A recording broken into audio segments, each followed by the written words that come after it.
Bring in, as promised, Academy Award-winning documentary filmmaker Michael Moore. Michael, good evening. Good evening, Keith.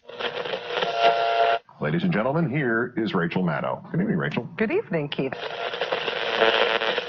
There's been a spike in the desire to own guns in Connecticut. Statewide, over 90,000 guns have been authorized for sale. You know how I feel about it. You want answers? I think I'm entitled. You want answers? I want the truth! You can't handle the truth!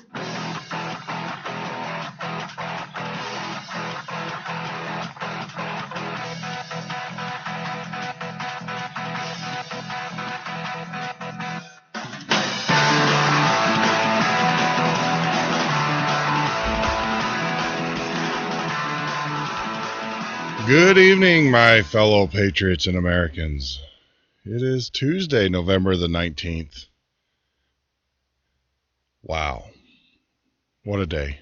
Busy day today here at the Midnight Patriot radio show and podcast.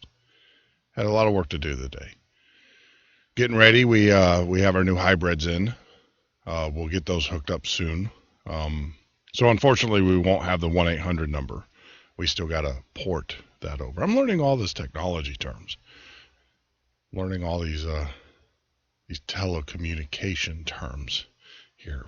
But if you want to join us, you can always join us on the web at www.themidnightpatriot.com. That is www.themidnightpatriot.com. Like us on Facebook, follow us on Twitter, all of that stuff. But we got a special show for you. Tonight, of course, we're going to have presidential candidate 2016, Stone Anthony, will be joining us at the top of the hour to talk about things in the news, things going on. There's a lot going on in the news today, you know. We will talk about President Obama's omission. Imagine that. You know, at least when he leaves something out, at least he can't call it a lie. Or at least we don't get it on tape so we can use it back against them. But we'll be talking about that here after we take our break. You know, a lot of news going on, believe it or not, you know, with Obamacare. You know, we're still finding things out. Well, add it to your list. Scandal number 26. We've already laid out 25 for you. But it looks like there's another one brewing. Like I said, it's now the policy of omission. And there were some key numbers that were obviously omitted during the presidential campaign. So we'll bring those up a little bit later. Of course, we are going to play the Gettysburg Address for those who want the real version, not the version that the president put out there when we get back from our break. And everything. So, but it's been a crazy day. But if you'd like to join the conversation, you can actually still reach us on Skype. Our Skype name is The Midnight Patriot. Now, we'll be watching that tonight. If you'd like to chat with us or have a conversation, you don't want to get on the air or whatever, I understand. There are some bashful patriots out there. But if you don't want to get on the air, you can actually Skype us during the show, and we'll try to get your questions answered. But, of course, if you'd like to join, you can join in by Skyping us. Our username is The Midnight Patriot. Tonight's show is brought to you by Mountain View Off-Grid Living. Go to mountainviewoffgridliving.com for all of your prepper needs and off-the-grid supplies. That's Mountain View Off-Grid Living. If you'd like to sponsor the Midnight Patriot podcast and radio show, you can join us on the web at www.themidnightpatriot.com. Click on the Advertise Here button for all the latest information. When we get back from the break, we'll do the Gettysburg Address, talk about Obama's omissions. You're listening to the Midnight Patriot radio show and podcast.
You're listening to the Midnight Patriot radio show and podcast. We're here every Monday through Friday live, 9 p.m. till 11 a.m. Central Standard Time. You can join us on the web 24/7 at www.themidnightpatriot.com for all the latest shows, news, and information. If you join us on Facebook during the day, you can actually speak to me via chat. I'm usually there between the hours of about 10 p.m. to about 3, or 10 a.m. to about 3 p.m. Central Standard Time. Love to hear from you. We have a lot of great conversations during the day with fellow patriots. You know, hey, did you hear this? Did you hear about that? Did you hear about this? Now, obviously, the buzz today is Gettysburg. You know, the battle to end the great suffrage and division of the Americas.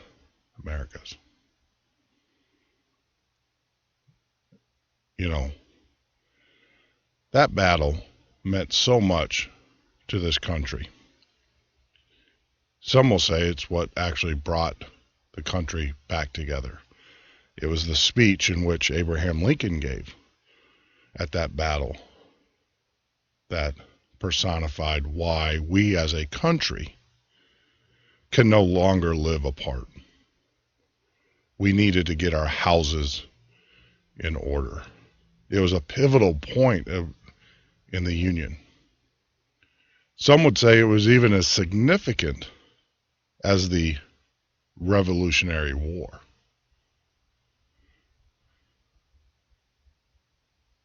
Brother against brother, family against family, nation against nation.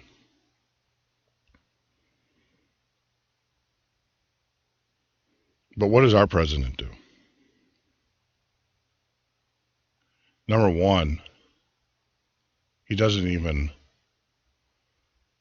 honor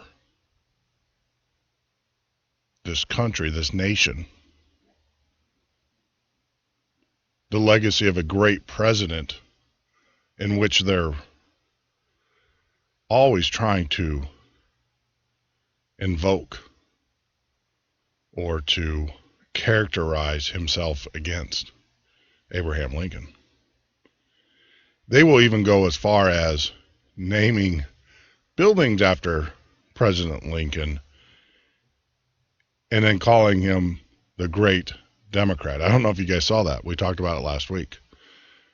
A university here in Illinois actually dedicated a building and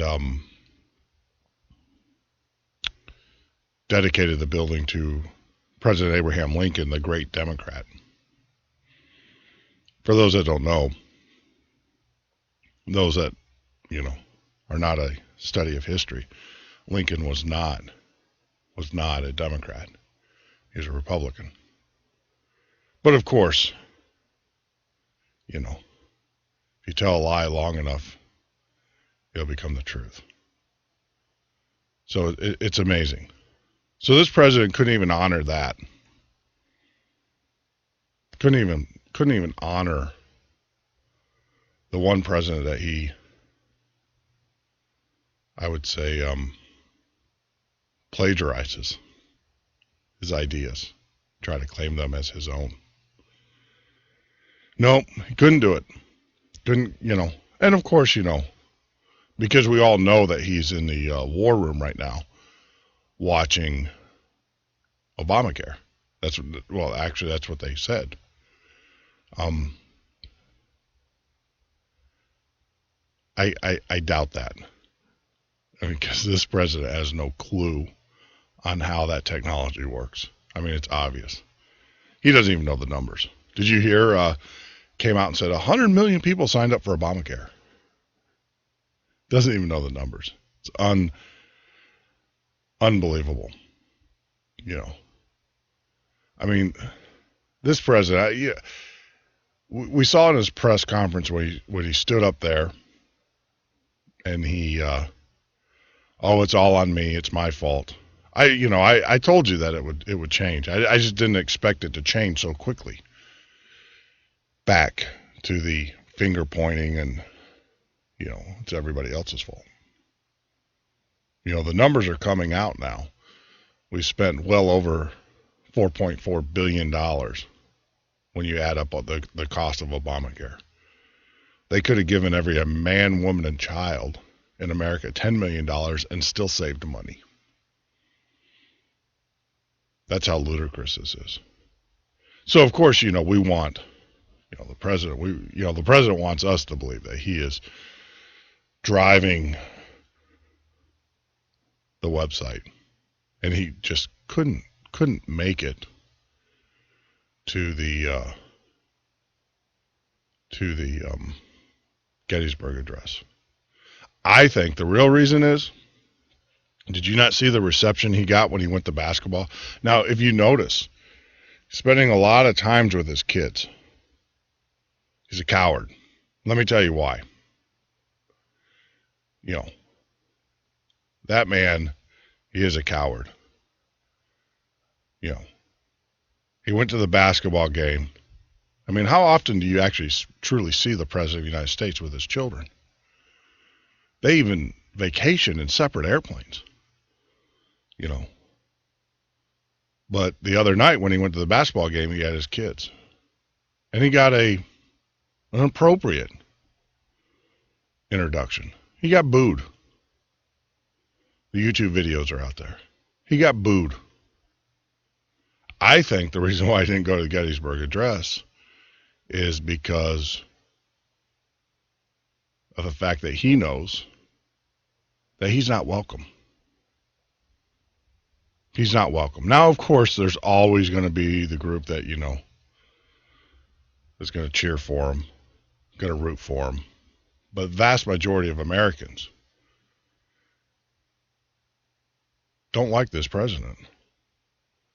The vast majority of the Americans know that he's lied to us. And he's lied to us again and again.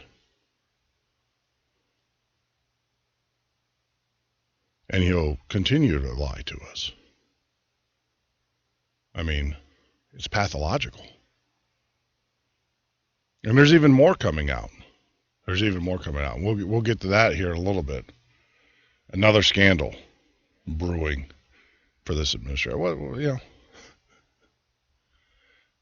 What's another scandal? You know, actually, this is the time for him to do a little closet cleaning. Can't get any worse. Well, it can get worse for most. But for most of us patriots, we know the truth. We know what's in his closet.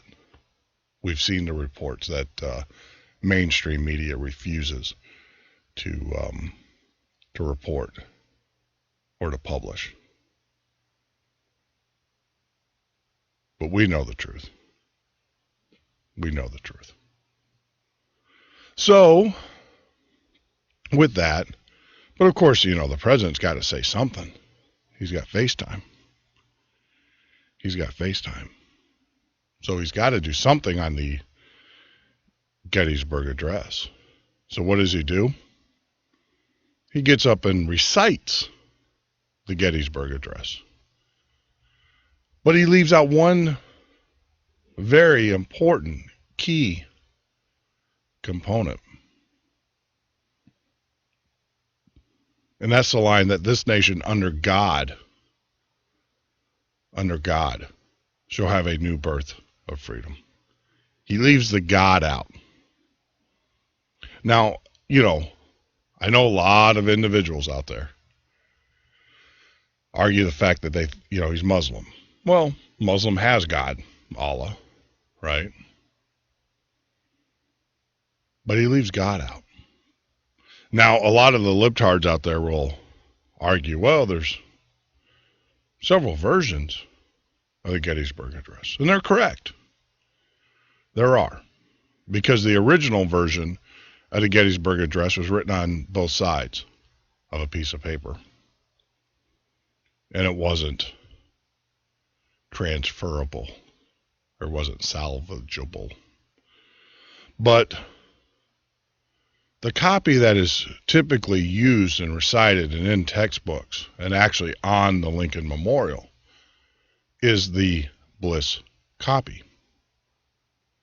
Now, that's the one, like I said, that's on the Lincoln Memorial. And it's named after Colonel Alexander Bliss. He's a stepson of historian George Bancroft. So when Bancroft asked the President Lincoln a copy that he can use the as a fundraiser for the troops,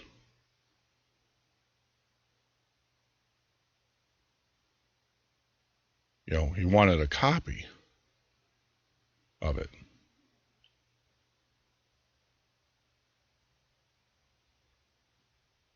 So what Lincoln did, or what Bliss did, is he requested a copy as well. And it was actually written in the hand of Abraham Lincoln and signed and dated. And that's what's displayed in the room of the White House. That's what's on the monument. So It is the official version of the Gettysburg Address. Now, there's also the Clay copy. Now, he was the personal secretary. And he had the access of the first draft, kind of like the rough draft. And then there was the Hay copy. And that was President Lincoln gave a copy to John Hay at the White House. So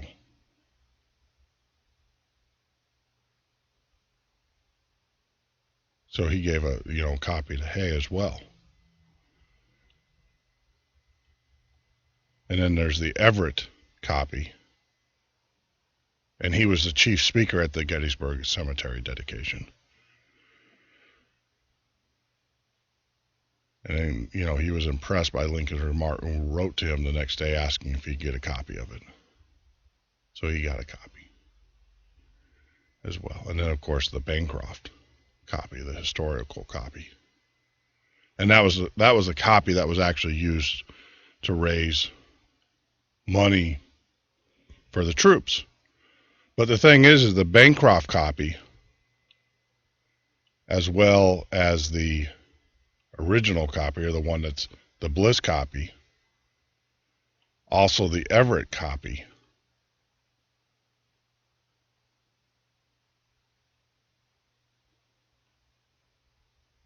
and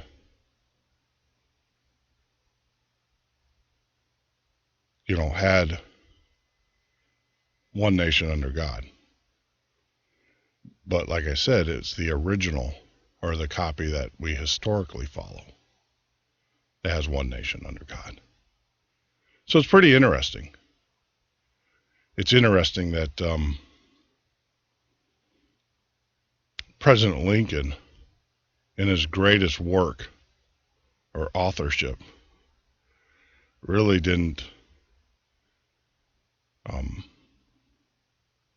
intend for the Gettysburg Address to be so prolific in our American history.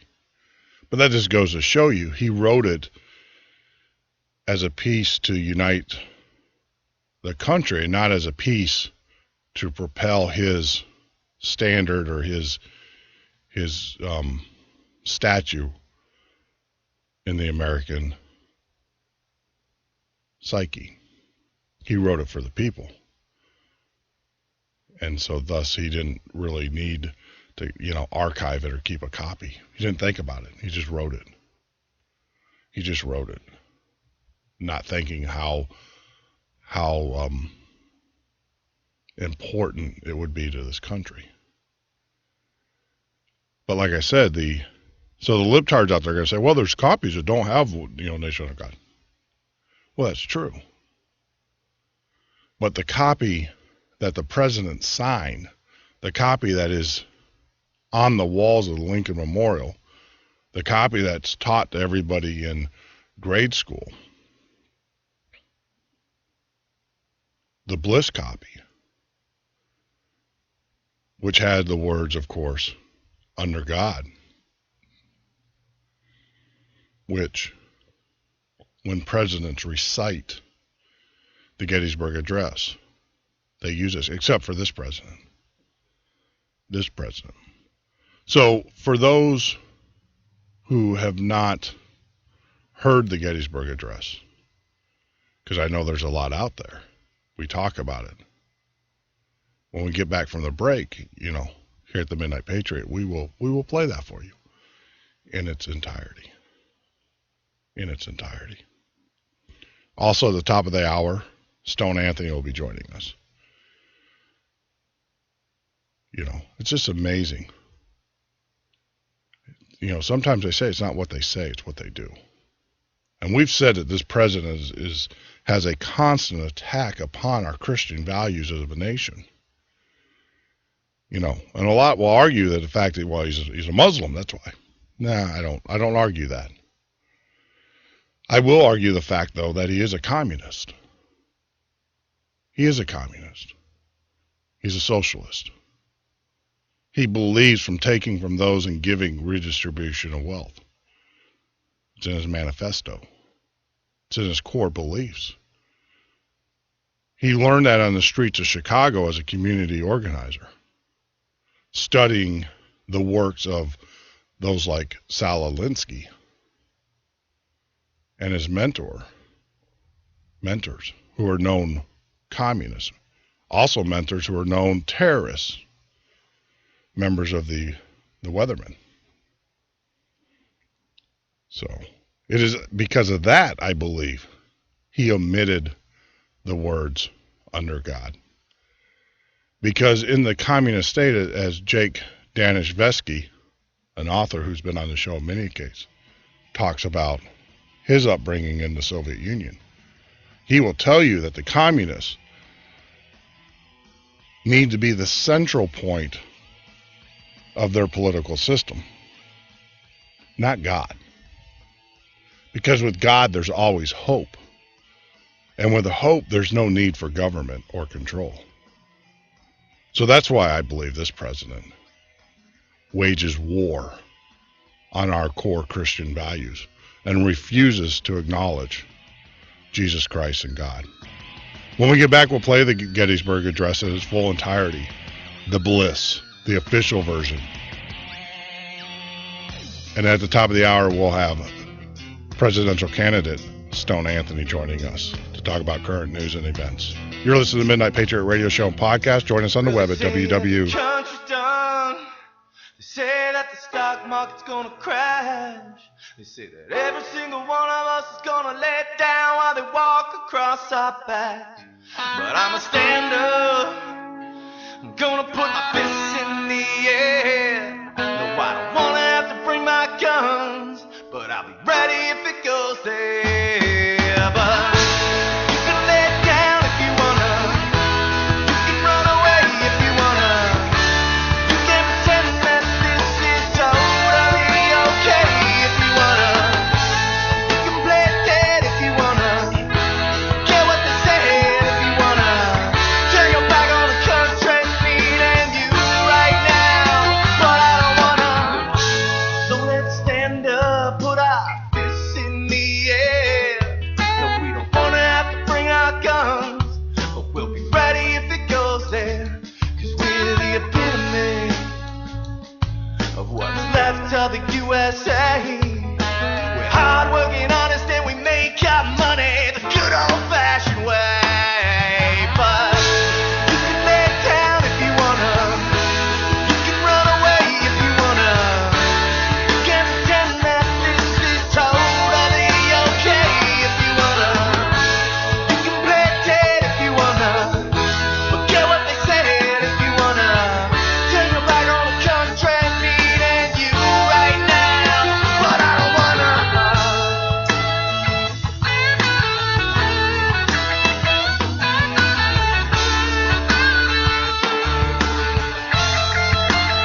No, I don't wanna.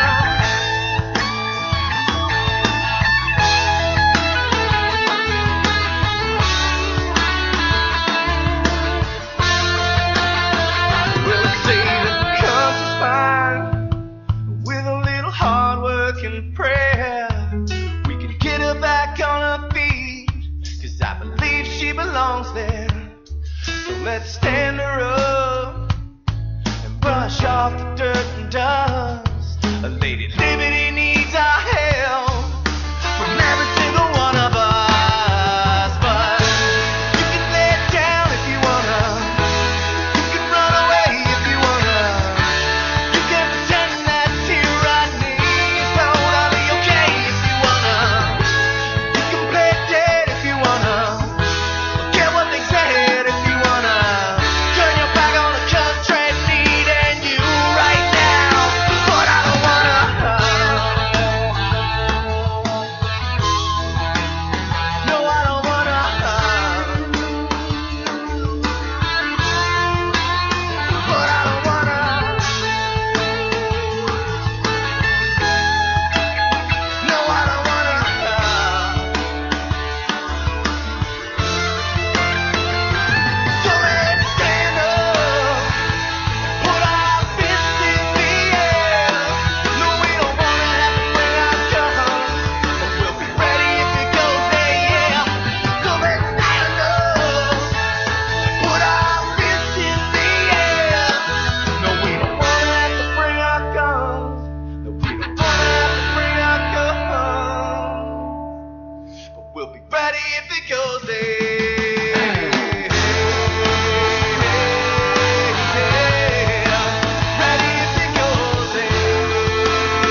out-of-control spending, a government that no longer works for the people.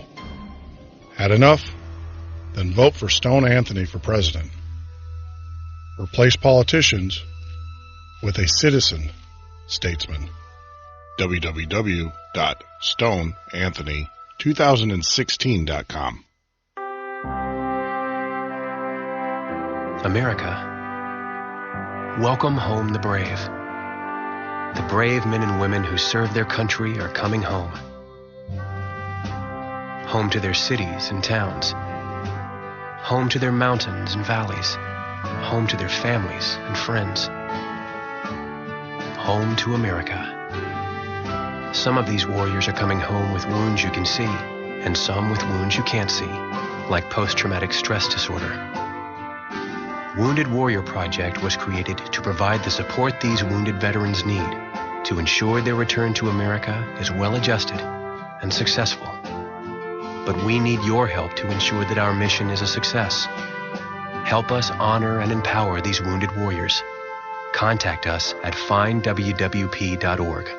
America, welcome home the brave.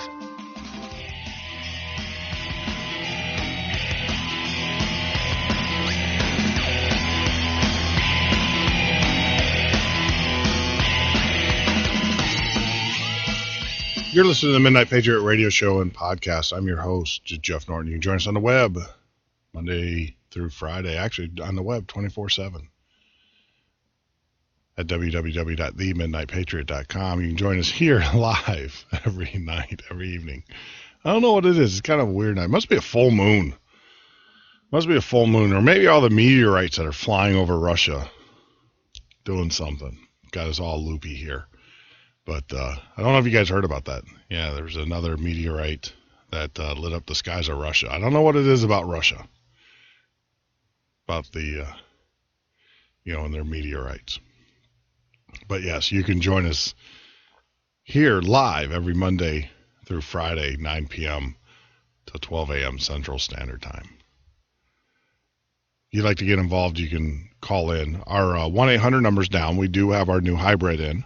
So we're getting that all wired up. I just couldn't take it anymore last night after the call. I want to give you guys the clearest, best audio that we possibly can here at the Midnight Patriot. So we do have the hybrid in. So we'll be getting that wired up over the weekend probably. Getting all the phone lines in and getting those installed. So that way we'll be able to take your calls in the best quality or audio quality as possible. But you can still reach us through Skype. Our Skype name is The Midnight Patriot. So if you'd like to give us a call, tonight you have to do it through Skype. Top of the hour, like I said, we'll have Stone Anthony joining us to talk about current events. But going back to the Gettysburg Address, I remember when I was in junior high, you'd think I would know the Gettysburg Address by heart as many times as I had to write it. I had a study hall teacher. And I guess for her, and she was known for this, that anytime you got in trouble in study hall, you had to write the Gettysburg Address. And it started out where you had to write it one time and then get in trouble again 2 times and 3 times and over again. So you'd think I would know it by heart as many times as I had to write it. But no, I had to actually go and look it up. But without further ado, here is the Bliss, the original version, or the government version of our Gettysburg Address, the one that hangs in the museums, the one that hangs on his memorial, and the one that apparently our current president forgot to read or to recite. 77 years ago, our fathers brought forth on this continent a new nation, conceived in liberty and dedicated to the proposition that all men are created equal. Now we are engaged in a great civil war, testing whether that nation, or any nation so conceived and so dedicated, can long endure. We are met on a great battlefield of that war. We have come to dedicate a portion of that field as a final resting place for those who here gave their lives that that nation might live. It is altogether fitting and proper that we should do this. But in a larger sense, we cannot dedicate, we cannot consecrate, we cannot hallow this ground. The brave men, living and dead, who struggled here, have consecrated it far above our poor power to add or detract. The world will little note nor long remember what we say here, but it can never forget what they did here. It is for us, the living, rather, to be dedicated here to the unfinished work which they who fought here have thus far so nobly advanced. It is rather for us to be here, dedicated to the great task remaining before us, that from these honored dead we take increased devotion to that cause for which they gave the last full measure of devotion. That we here highly resolve that these dead shall not have died in vain. That this nation, under God, shall have a new birth of freedom. And that government of the people, by the people, for the people, shall not perish from the earth.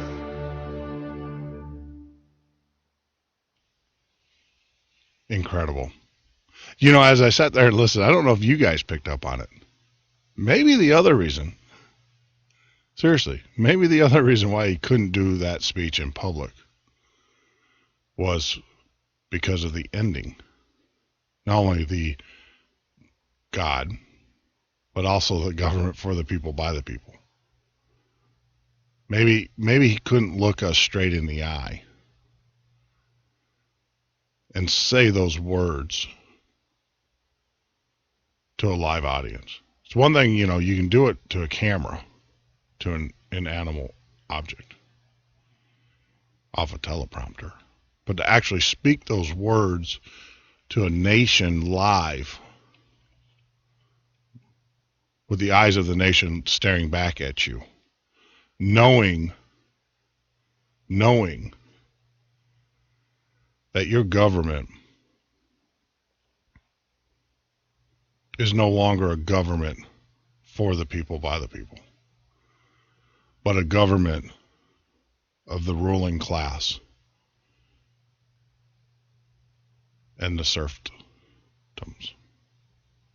Maybe that's what it is. I don't know. But you're going to see a lot of lies by omission. I mean, we've already caught, I think if I was the president handler, I would just tell him to be quiet. You know, unlike President Bush, President Bush, when he spoke, people would cringe because he would mix his words up. He would, shame on me, right? Remember that one? He would do that. But he was speaking from the heart.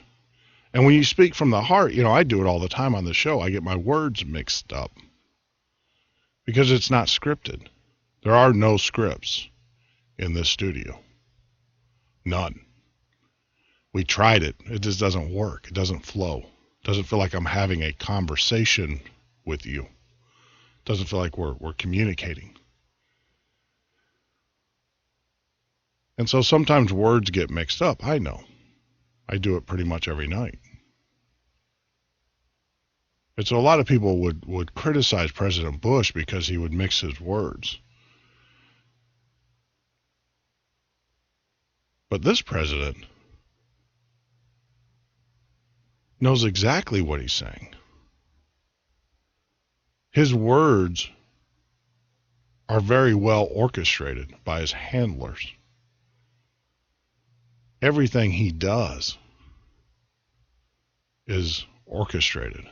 And I think it backfired. I think the whole basketball game, when he went to the basketball game with his family, well, why wasn't he working on Obamacare then? the website.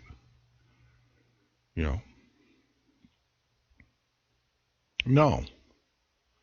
I think his handlers wanted the American people to see that he is a normal human being, right? So he goes to the basketball game. Well, that backfired. He got the big, "You're not welcomed here," boo.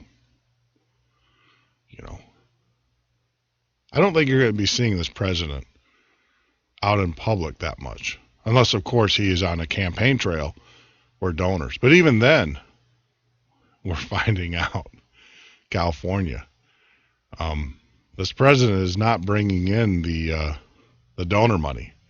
They're actually having to cut tickets. They're having to promote. If you bought a $500 ticket, it was like buying a $1,000 ticket. I think this president is starting to see that the American people will give you so much latitude to a point. And he's reached that point. And he really has. He really has.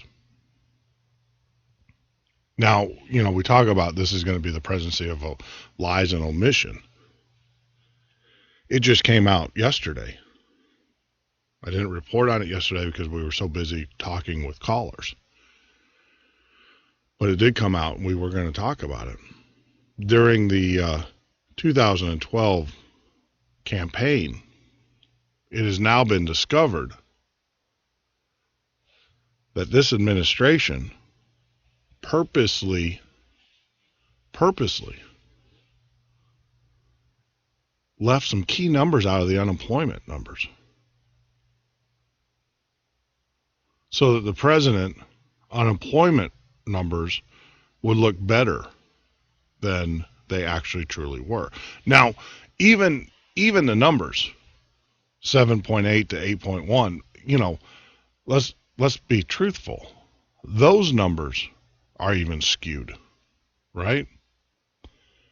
There are so many Americans that have completely dropped out of the workforce. And when I say that, these are Americans or citizens who no longer can collect unemployment because they've maxed unemployment out. They can't find jobs. So they decided, or they haven't decided, but they're living at home with their mom and dad. Sad. Or relatives. And, that puts such a huge strain on the family. But, of course, the government likes it because now you're dependent upon them. You really are. Even though you're not getting government aid in the sense of unemployment, you're getting other types of aid. So the government likes it. Now, I know a lot of people say, well, that's crazy. But it's truthful. Because it's not like it's coming out of the president's pocket. It's coming from us, the taxpayers. They just take it and redistribute it, right? And then now they can say, well, if you don't vote for us, you're going to lose, the mean old Republicans, you're going to lose your benefits. So it's kind of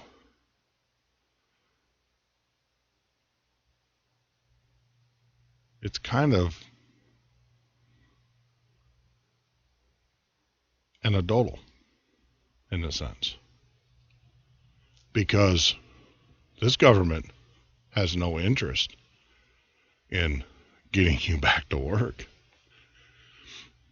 They really don't. They say they do, but they really don't. Because as long as you're in poverty, you're beholden to them. You need them. And so, there's no great motivation, except, of course, when there's a sound bite that needs to be played for a political campaign. This administration, they talk about let's get people back to work. What have they done? What have they done? Ask yourself, what have they done to get people back to work? Nothing. Absolutely nothing. So these numbers are even skewed in themselves. I mean, most economists will say that the unemployment rate's near 20%. And the reason being because there's a lot of individuals that haven't even entered the workplace, or they're not even your college grads.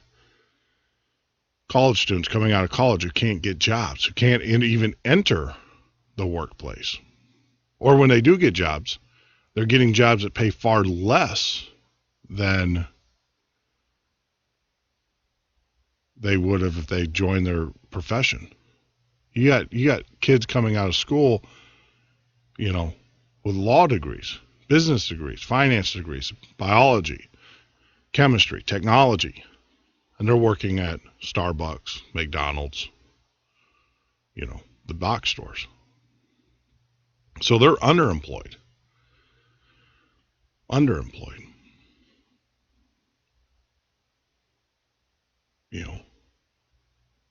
So these numbers are way skewed to begin with. But of course, got to make the numbers look good. So we leave them out. It just goes to show you. It's times like these, or it's situations like this, that make you just say, I don't believe anything the government tells me. Really? I don't know about you. I don't. I don't. Don't believe a word they tell me. So when this president, comes out and says one, I don't believe him. And rightfully so. We're finding out it wasn't a oversight. It wasn't a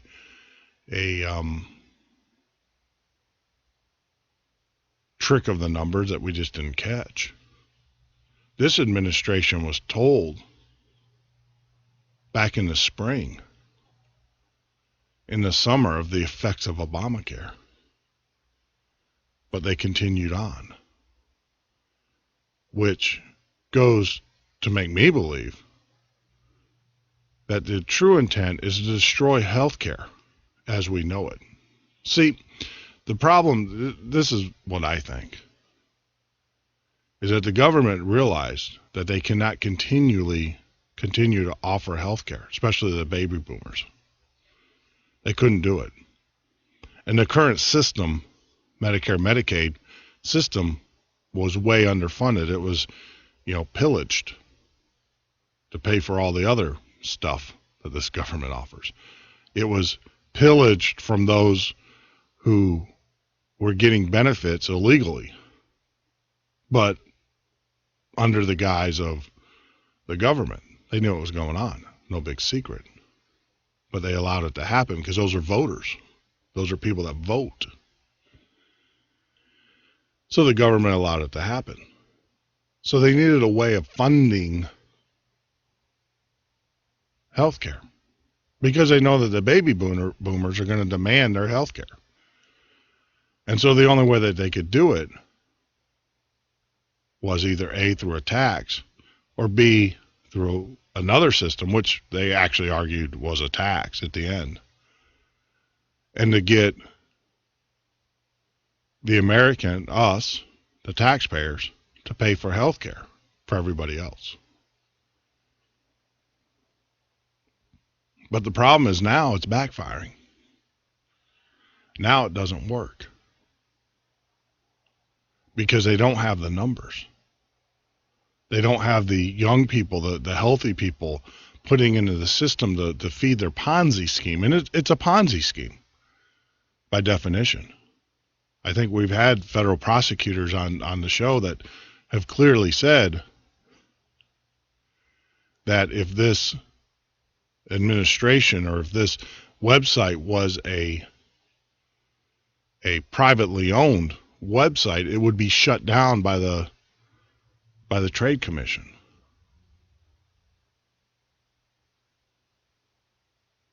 I mean, clearly, it's a Ponzi scheme.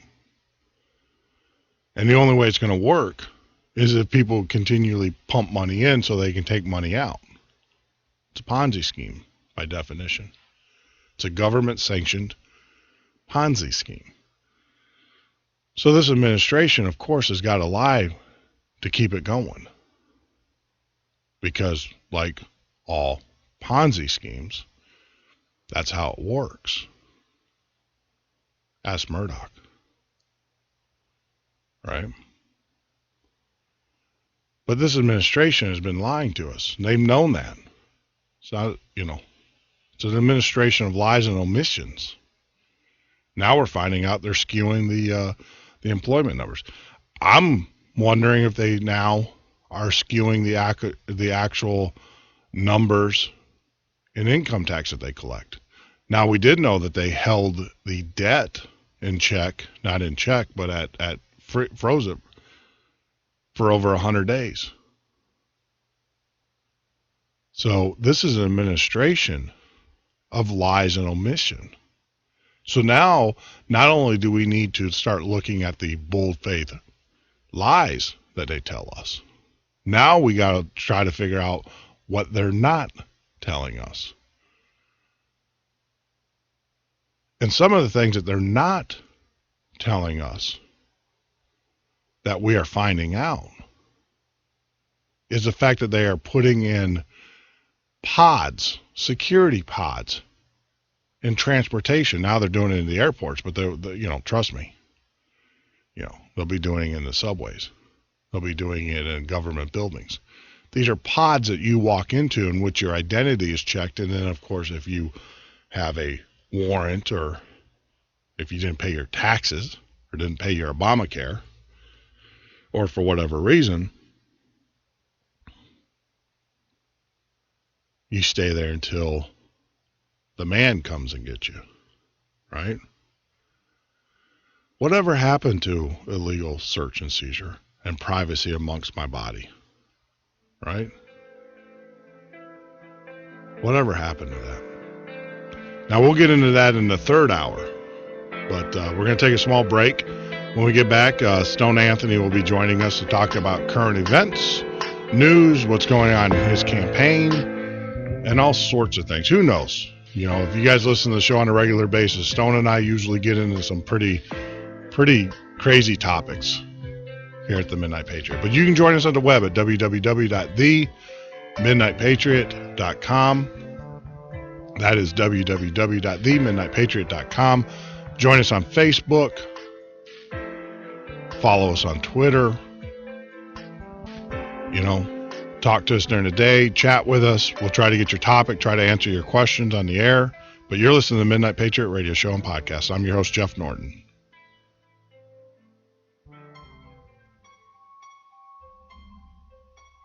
Out of control spending.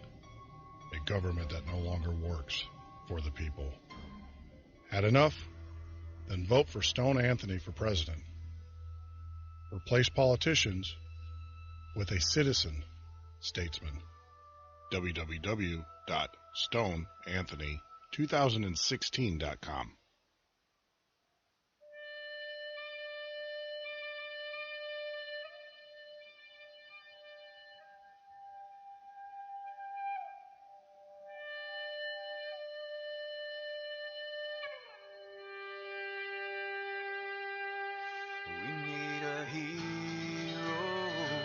Someone to save us from ourselves and our own self-destruction. God only knows we need help. Looking for a hero, someone who cares about the future, not about themselves, but about the idea of America. We need a hero, someone to show us the way. We need a hero who speaks for the people and what we have to say. We still believe this land of the free is still America.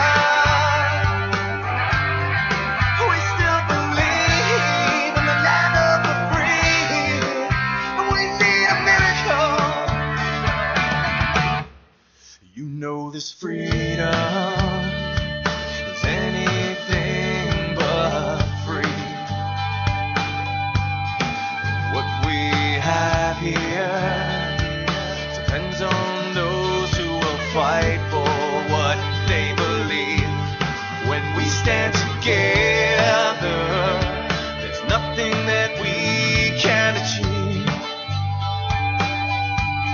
This nation of people standing as one in the name of liberty. We need a hero, someone to show us the way.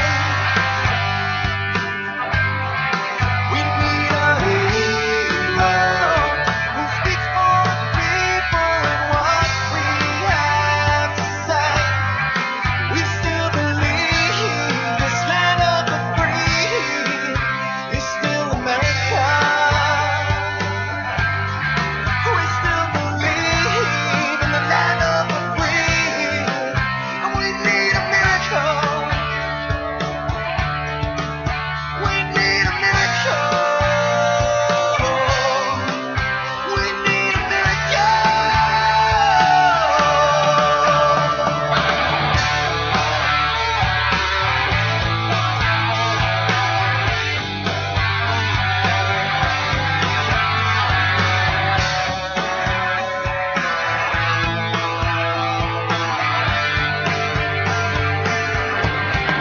We need a hero, someone to show us the way.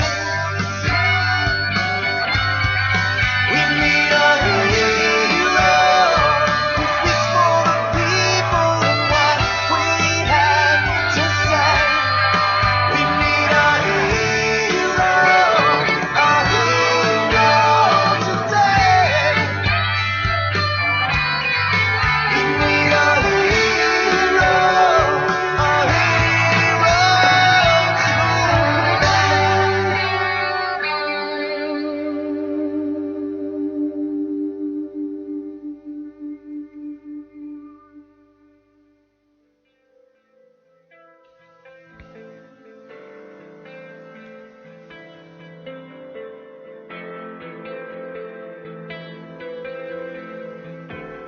You're listening to the Midnight Patriot radio show and podcast. I'm your host, Jeff Norton. You can join us here every Monday through Friday live from 9 p.m. till 12 a.m. Central Standard Time. And you also join Mr. Stone Anthony every Tuesday here on the Midnight Patriot radio show and podcast. Hey, Stone, how are you doing, buddy? Doing great, my friend. How are you doing? I don't know. To be honest with you, I don't know. It's one of the, I'm learning that you can't hit home runs every night, as much as we try, you can't do it and stuff. For some strange reason, I just can't get, I'm having a hard time putting some thought processes together. Maybe I need to drink a little bit more coffee, and, well, I probably drink enough for both of us, but I will tell you though, I think it's just I think it's a sign of the times. And of course, I was listening to your first hour, and we were talking about our wonderful president and his inability to just, to do the simplest things correctly. Forget about the more complex, the more, the more serious aspects of his supposed job and leadership. But even the small, little things like under God. I mean, it's just two words, and you expect, you expect that from the leader of the United States of America, yep. Not to omit, probably one of the most, powerful sentences ever spoken by a great man. So, yeah. I don't know. It's just amazing. It was funny because when he said, when I heard that he wasn't even going to go, and there was rumors that he wasn't going to go long before Obamacare came out. So their whole excuse of, it's because he's doing Obamacare. He's in the war room, taking care of Obama. That's bunk. That's bunk. I mean, I was actually looking for I was wondering if there was a campaign stop that he needed to make to raise some money for the DNC, and stuff. No, I think seriously, I don't think the good news is I don't think we're going to see him that much in public. I really don't. I think he's going to spend the rest of his tenure probably as a recluse because, did you see what happened to him at the basketball game, the college basketball game? I got to be quite honest with you, brother. I make it a point not to even pay attention to him anymore. Okay. No, I don't really care where he goes, what he does. It's, you know, it's what I'm seeing though is I'm seeing that it's cut into the quick of the American people, and it's you know, it's almost, well, we know it's criminal, but it's very sad. Yep. You know, he went, you know, Veterans Day, he went to, you know, to the Tomb of the Unknown Soldier, and you know, I've listened to that video a few times. That, you know, was that him that said Jesus? You know, I don't know. There seems to be no real 100%, you know, definition of whether it was him or not. But you know, let's face it. It's like him going, you know, on Memorial Day or at any type of, you know, military or ceremonial type function. He doesn't belong there. He doesn't believe in what he's doing. He doesn't believe in America. So it's probably best that he wasn't at Gettysburg today. You know, let the Patriots there enjoy their day without him there, you know, taking the spotlight for, you know, for so many great men that have come before him. It's you know, it's embarrassing. So you're right. It's probably best for him to just stay in his house.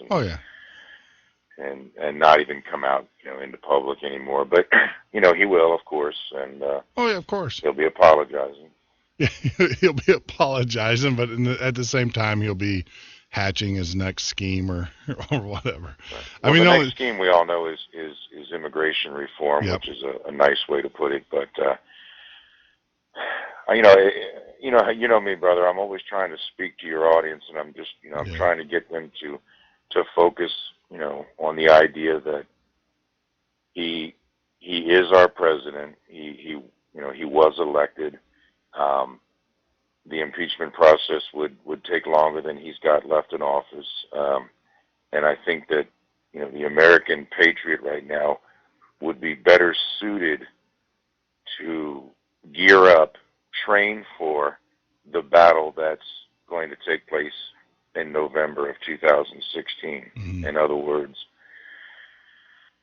if you read my Facebook today, when Facebook didn't have it turned off, and I'll tell you about that in a little while, but you know, my message today, which is just a continuation of the same message, which is, you know, the time right now to complain and to protest and things like that, I think have played their course out. It's time now to organize, to come together, to unify, so that we don't allow this insanity to continue in 2014 and then continue again in 2016.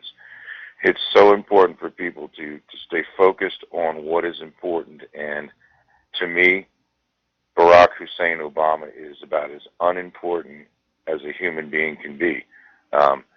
You know, we all probably have been exposed to the Obamacare debacle, the healthcare aspects, you know, what's to come of the amnesty and things like that. But the Congress of the United States has shown that they have no skill set, no ability to deal with this man. And I think I've come to a definite conclusion as to why. Because when reasoned people are trying to deal with an unreasonable person, they're both relying on each other to come up with a solution that's going to actually effectuate change or help people or what have you. Mm-hmm. They're just not able to do it. And then you mix Nancy Pelosi in there with, you know, she's a mouthpiece for Congress and things. I mean, nothing that comes out of her mouth makes any sense. So, you know, we've got the trifecta here. We've got a completely broken political system. Congress, the president, and the Supreme Court are just all against, you know, reason, thought, or common sense, or whatever, you know, you want to call it. So. Yeah, I mean, I'm actually kind of hoping that the Supreme Court, even though I don't agree with most of some of their opinions, I actually believe that they're the only stable bunch, or the stable group in the whole bunch. I mean, the problem with the Supreme Court is that they can't bring view on something unless it's actually brought to them first. And, you know, and we argue this. I know a lot of my Patriot constituents out there will say, well, they allowed Obamacare. It's like, well, wait a minute. I mean, I read the briefs, I read the law and the arguments, and the argument was, does Obama, you know, and this is the part that kills me about America, is that they just don't get it. You know, Obama told us that Obamacare is not a tax, right? It's not a tax. But then when they go and file the legal briefs, they say, well, it is a tax, and because it is a tax, the President of the United States and Congress has the right to levy it. And that's what the Supreme Court ruled on was, you're right. You're absolutely right. So I don't think that I don't think you can just say, I actually think the Supreme Court is probably the sanity in our government right now, or could be the sanity in our government. And I think that they could be, or give us some relief from this. And, you know, because I honestly believe, except for a few members of Congress, and, you know, I don't know who they are yet. I'm still looking for them. But I actually believe that there might be one or two in there somewhere. You never hear from them because they're too busy working for their people. Yeah, there will be maybe one or two. That's exactly. That's a shame. Out of 535 people. Yeah, I mean, as far as the Supreme Court and what you were saying there, that's that's an issue for another day. But I mean, you're correct when you said they can't bring forth any type of action. They can only receive it and produce an opinion on it. But there have been things that have been brought before them, and you know they've done, they've, like you said, they've done what they've had to do. But it's not so much what the body of the Supreme Court can do or can't do. It's some of the individuals that they've put on the court that, in their opinions, are not necessarily what's good for the American citizens. And so thank God we have a majority of, reasoned or common sense people on there. But again, that's, they're not, like you said, they're not part of the thing. I only mention them because they're part of a governmental system that is broken, that's not functioning for the people of the United States. Absolutely. No, they are a part of our government. And they need to be, you know what though? If you had a Supreme Court justice who would jump up and well, you do have them, and those guys, but if they would be more vocal about it and educate people and say, hey, look, this is you cannot stand up there and willfully fraud people and tell them that look, can you imagine if you had a Supreme Court justice get on national TV and say, look, as a Supreme Court justice or the highest court of the land, I could tell you right now, that's not going to happen. Exactly, they're not going to do it. But you do have, one saving grace is that we are starting to see top prosecutors and federal judges now saying that willful and just flat out false, lying, getting up there when they were finding out that the president truly knew about this, and everything is that's fraud. And that's just let me ask you, criminal do you and think civil that Eric fraud. Holder is actually within the next 3 years going to produce the documents that he's been ordered? Oh, absolutely not. In his arrogance and his hubris and stuff, he is definitely not. But I don't think he's going to have a choice. I actually think Eric Holder's on his way out. This president has to, I hate to say it, he has to sacrifice somebody. If it's Seabrist, but as long as that man is in that office, he can take a lot more heat than Obama would be able to handle. Yeah. But that's all conjecture. That's all that's all blue sky. We have no idea what's going to happen there. But and I know, Jeff, that you like to get into the the nooks and crannies of things and that type of thing. But tell me, I mean, what is the overall message here? I mean, I listen to your show, I probably every night. I mean, I have it on playing, so when I'm listening to it, I hear it. But I think that the gentleman you had on there last night, he was talking about Wisconsin politics and Scott Walker and things like that, and he's probably a good one of the better politicians. He survived the recall vote and stuff like that. He's definitely a man that you feel like when he says something to you that it's not going to change tomorrow because what he told you today was just a bald-faced lie. So I think that, there are probably several, in our country that, are true statesmen that are, looking out for their fellow citizens. But, the choices that, that we're going to have in 14 and 16 for, literally hundreds and hundreds of elections, I would just ask the American people to please don't simply just go to the voting booth, in November next year and November in 2016 and just vote because of name recognition or things like that. People ask me, why are you starting so soon, Stone, campaigning and trying to put together a message that people can relate to, which, by the way, they are, is because I want people to know who I am, and not just by my name. I want them to understand my position on the issues, and I'd like them to understand that, I'm just one human being, and it's not possible for me to have, all of the knowledge of the world inside my brain, but that I am a thinker, a critical thinker, and that, I will look at issues and subjects and problems and ills and good things and provide a reasoned, approach to either solving it or promoting it, if it's a good thing. If I were in charge right now of the United States in a sense of I could effectuate change, and if Obamacare were sitting in front of me right now, or even, let's call it what it is, the Affordable Health Care Act, I would say, absolutely not. This is not good for America. This is not good for the American citizens that are hardworking American citizens. There's got to be a segment of the population that it might help, but I think we've all had these conversations on your show and on other shows that, it's time for some of these folks to start helping themselves. As I said to you, you can't really say to somebody, go get a job if there's no jobs available. So, we have to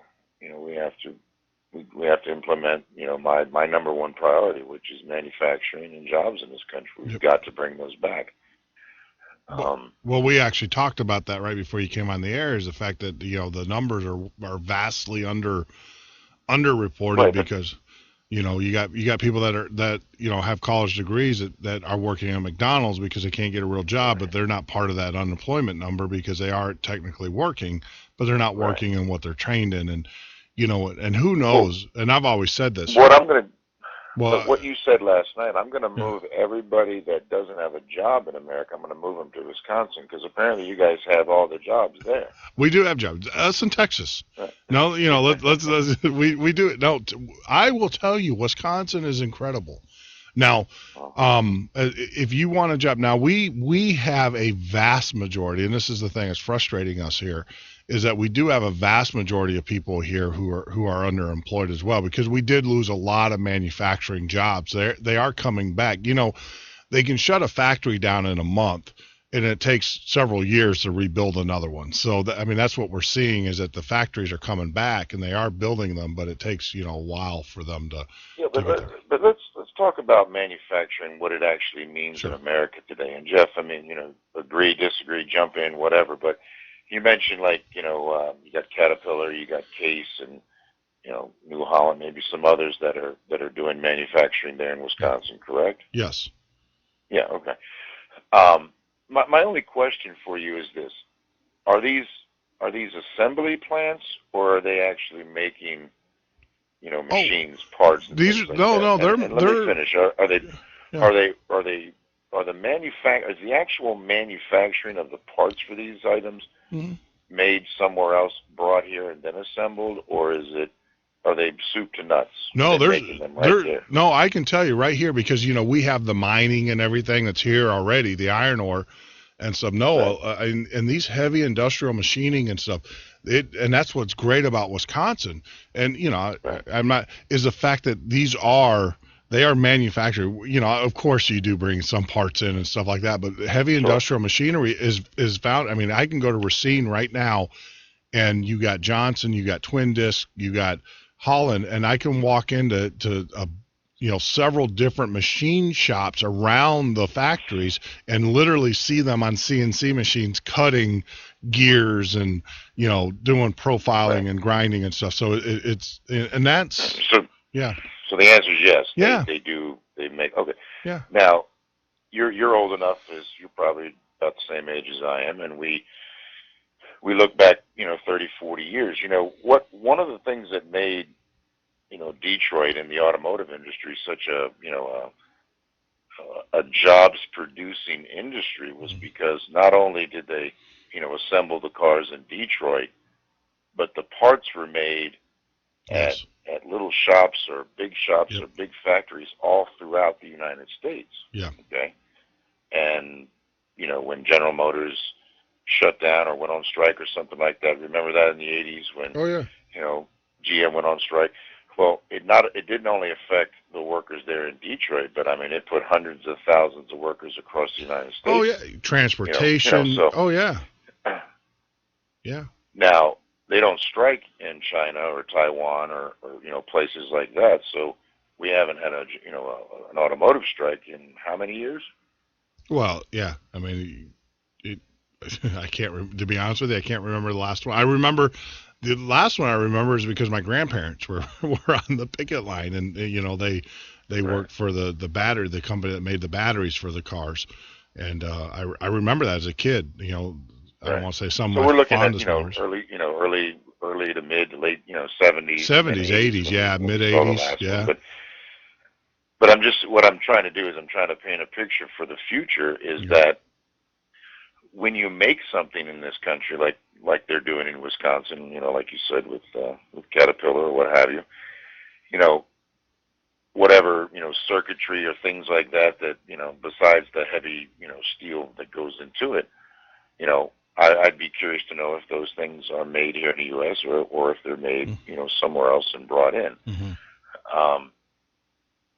Because those are the kinds of things that are going to put, 50 to, to hundreds of thousands of people to work, just making those, those components that go into, whether it be heavy machinery or computers. I read something the other day that actually China is starting to produce or is going to start building some factories here in the United States. Yep. Build some, like we actually tablet computers and things like that. Well, I'll go back to that because we actually talked about that. They are trying to right now. They petitioned our Department of Commerce. They want what they call free zones. Now they have them in the ports. They have trade-free zones there in the ports or duty-free zones there. But they actually, because we owe them so much money, so they're willing to give us a little bit of money back or whatever, or forget an interest payment for a month. If we allow them to build build factories here, and then and then have them duty free zones, so that would it be like a factory with like a big the China wall around it where they can bring in their own workers and pay them very little? In other words, how much of our Department of Labor is going to be, will there be a fair wage poster hanging up in there? Will there be FICA requirements and this type of thing? I think that the answer to that is probably no. They'll probably give them the moon, the sun, and the stars just to have them build a factory over here. So, I mean, I don't have enough details on that. Neither do you. Neither does anybody else. Hold on. Let me until the deal is signed. Stone, let me give you the play here, because we actually talked about this on last night's show, and I didn't really get to explain it out. What would happen, or what I would see happening, is that they would do these, when you have such objective poverty going on, and we do in this country. Like I said, we have people that are working for $10 or even minimum wage that are high school kids or college kids that are coming out. And then you have all the high school kids that don't go on to college. If China put they wouldn't have to bring the Chinese here. If they put a factory in wherever, pick a part of this country, they put a factory in it and they offer $10 an hour, say $10 an hour, they would have all the labor they wanted to. And it wouldn't be, And those people at $10 an hour, as you know, if you try to raise a family on $10-12 an hour, it's still not enough. So they would still be able to basically, keep them slaves, and say, look, you're going to have to work 12 hours today, because people will line up for it. Positive thing. No, it's not. It's a horrible thing, and people would line up for it because they got to feed their families. So, yeah, you're not going to have labor. You're going to have the people, pining for those jobs.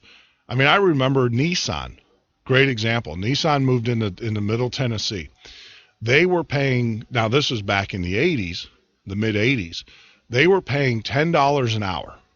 And back in the 80s, that was a great, I knew people that would drive 3 hours to get that $10 and $80 job. Now, what Nissan did, let me tell you how they work. They actually, right across the street from the factory, they built a subdivision, or had a subdivision built. And if you were a Nissan employee, you got a loan, right? They would give you a car, lease a car. So if you were a Nissan employee, you get a car cheap. And if you wanted a boat, because, Southern, they like bass fishing and stuff, you can get a boat. As long as you were a Nissan employee, you got all of these things that you thought were for free. Well, guess what happened? The minute the unions came in, or the minute there was a little bit of unrest, Nissan would say, well, look at all these things we do for you. You got a home, you got a car, you got a boat, and if you go against this, we'll just take all that stuff away from you. And they went against them. Well, no, they didn't. Nissan to this day is still non-union. Still to this day is still non-union. They're still giving boats and houses. And they still give the boats and the people down there, they love it. And they're making good money, but they're always going to be at that level. They're never going to give. And everybody I know, I grew that up there. I mean, everybody I know that works at Nissan, they've got bad knees, they got bad backs, they got they work you to death. Let me give you a contrast. Let's talk about Kentucky, Lexington, with the Toyota plant. Yep. Now, talk to the employees there. They're not very happy. Yeah. So. Well, Right. Go ahead. Well, no, I'm just saying you're right, because Toyota, see what it is that Toyota, I think, did a different model, where Nissan, they were smart. They came in and they basically bought your loyalty. And, now they've been there 20 plus years, and it's still one of the, better paying jobs, but there's so many other choices and stuff now in the community. I mean, that area is just gone gangbusters, but that's what you're going to see when China builds these factories. They're not stupid. They're going to come in and they're going to put it. They're not going to put it in a factory area. They're going to put it, where there's union. They're not going to move to Detroit and put a factory there where they know they're going to have union problems. They're going to put it out in the Midwest. They're going to put it somewhere where as far away from the union organizers as possible. And they're going to buy these people. And they're going to say, look, if you go against us, we'll just pack up and go home. And there's people. Well, let me just come out on one side or the other to that. I mean, if any of those deals are done before I get into office, then there's nothing that I can do except for, maybe improve it. But I'm definitely not a fan of that whole concept or that whole idea. I'm more interested in what's good for for the citizens of this country, and while $10 an hour may be good enough for most people to have a conversation about, it's not. Those aren't the kind of wages that you can raise a family on, and that are going to raise the morale of the country. So, we'll have to look at that whole situation and see if it makes sense for the American people. This to have jobs. It's not the answer. I mean, well, you got to have high paying jobs, good quality jobs. Now, this is the thing. All right, Stone, and I'm going to ask you. I'm going to flip the tables on you. How many plasma TVs do you have in your house? I asked this question. Where? In my house? Yeah, in your home. I've never been to your house, so I don't know. How many plasma TVs? Oh, awesome. This is, what? And I can go around and take pictures. Jeff, I have 0. You have 0. Good for you. Okay. That TV, I got one TV in the living room, and that thing probably weighs 400 pounds. Gotcha. I've got one in the bedroom that's, they still have the tubes in them, so there you have it. Now, of course, my notebook computer has a, plasma. Well, this is the thing. When I talk to most Americans, they say, well, the stuff in China is cheaper, so that's why we buy it there. And it's like, well, wait a minute here. The fact of the matter is most American homes will have 3 plasma TVs. That's on average, 3 TVs. That's an average. Yeah. You're busy running for office. You got to remember, I'm a retired vet. I got you. I got you. But instead of having 3 plasma TVs and you all spent roughly maybe a couple $1,000s or whatever, you can actually build a good quality TV. The TV that you got is probably American made, right? The tube TV, and it still runs. No. These are. They're probably 20 years old, but I think one's a Samsung and the other one's a Sony. But, okay. But you can build good quality TVs. Yeah, you're going to pay more, but you don't need 3. And you can have someone that will have a good paying job. You buy one TV that is going to last for 10 years, and that's my economic model. Instead of what is it? We have gotten, our culture in America has gotten all about quantity and not quality. Well, we're a disposable nation. Yeah. And listen, I mean, those are personal, self-imposed, ills that this, and I'm not going to say it's a morality issue. I'm just simply saying that the hardworking people out there, Jeff, the ones that are struggling, I mean, literally struggling to just simply put food on their table. I'm not talking about Jeff Norton. I'm not talking about Stone Anthony right now. I'm talking about the folks that are hurting right now, that do have health issues, that can't seem to figure out where their next prescription is going to get filled at, and those people may or may not have plasma TVs. I don't know, but Jeff, I'm literally talking to now on a daily basis anywhere from 15 to 25 people, and they're coming from California, Washington State, Wisconsin, Florida, and I've welcomed it because I want to hear what they're going through. I want to hear their story because their story is important to me, because I feel like on some levels I can relate to most people's stories. Now I can't relate to somebody who's like there was this young lady who had just a traumatic experience at the Veterans Administration with some misdiagnosis and things like that, and some surgeries that went bad. But I can relate that from a bird's eye view to say, yeah, I've experienced some bad things too, but certainly nothing on that level. But I'm certain that the conversation we're having right now is about the big picture and China bringing manufacturing here and what the federal government's going to do. I really, really, really look forward to the day when Scott Walker of Wisconsin can make decisions for Wisconians that are as good for Wisconians. And if that means making a deal with a China company or a Taiwan company or an Alabama company, that he's free to do so without the stranglehold of Washington, D.C. And the billions of things that you would have to go through just to make a deal, okay? Whether it be the EPA or the Commerce Department or and in this day and age, the NSA, the FBI, the CIA, you got the clearance for all that crap. Now, I think it was about a year ago, maybe you know about it, more about it than I do, but China was trying to buy up some land, or they were trying to buy some companies here in the United States, and I guess the Justice Department, put the brakes on it because with some national security issues and things like that were involved, and I think they said no to it. Well, familiar with them? Yeah, there was a couple of there was an aeronautics company. There was a chip manufacturing company, obviously, and stuff. And this is the thing. That's how do you say this? That is all it's a facade, because I can promise you the Chinese already have the chips and they already have that technology. That was more of a political thing. And if you look at it, I mean, if you look at it, if it was a huge issue, you would have seen arguments or briefs done with the WTO. And the fact of the matter is that because China is a member of the WTO, we can't restrict their participation. That's part of the treaty that we have as a member state. restrict it when the patriots of this nation say no more, and we pull out of the WTO because that's not exactly been a but positive thing. But we haven't pulled out. I get you. Yeah, we haven't. I understand it. But I'm saying, what does the future hold for us? And what I'm saying to you is that those types of things, whether it be the Federal Reserve or the World Trade Organization or the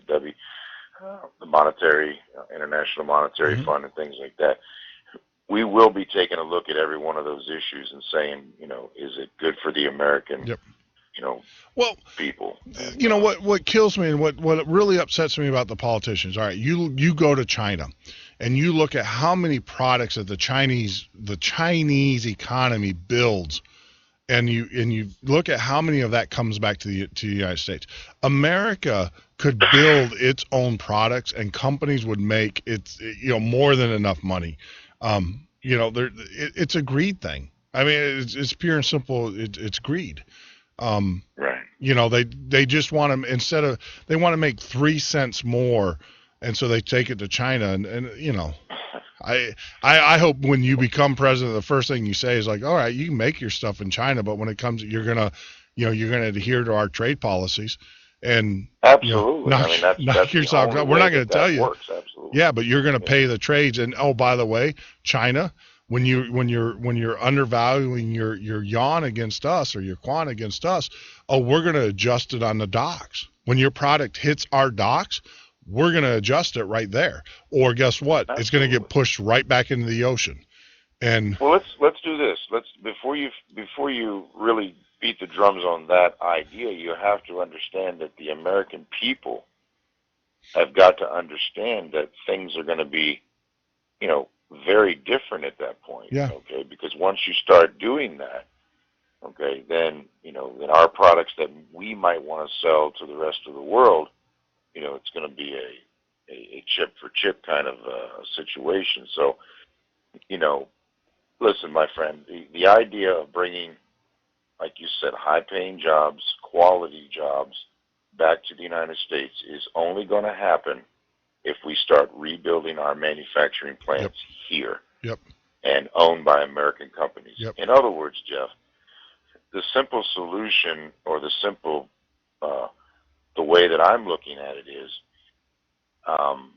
we have to make it okay again for American companies to do their manufacturing here in the United States, meaning the burden of taxes, the environmental protection problems, just the bureaucracies that an American company has to go through just to do business here.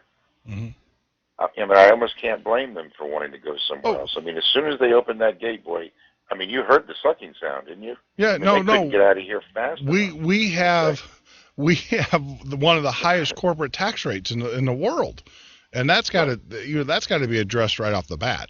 I mean, we need to lower the tax rates. Right, it has been addressed right off the fact.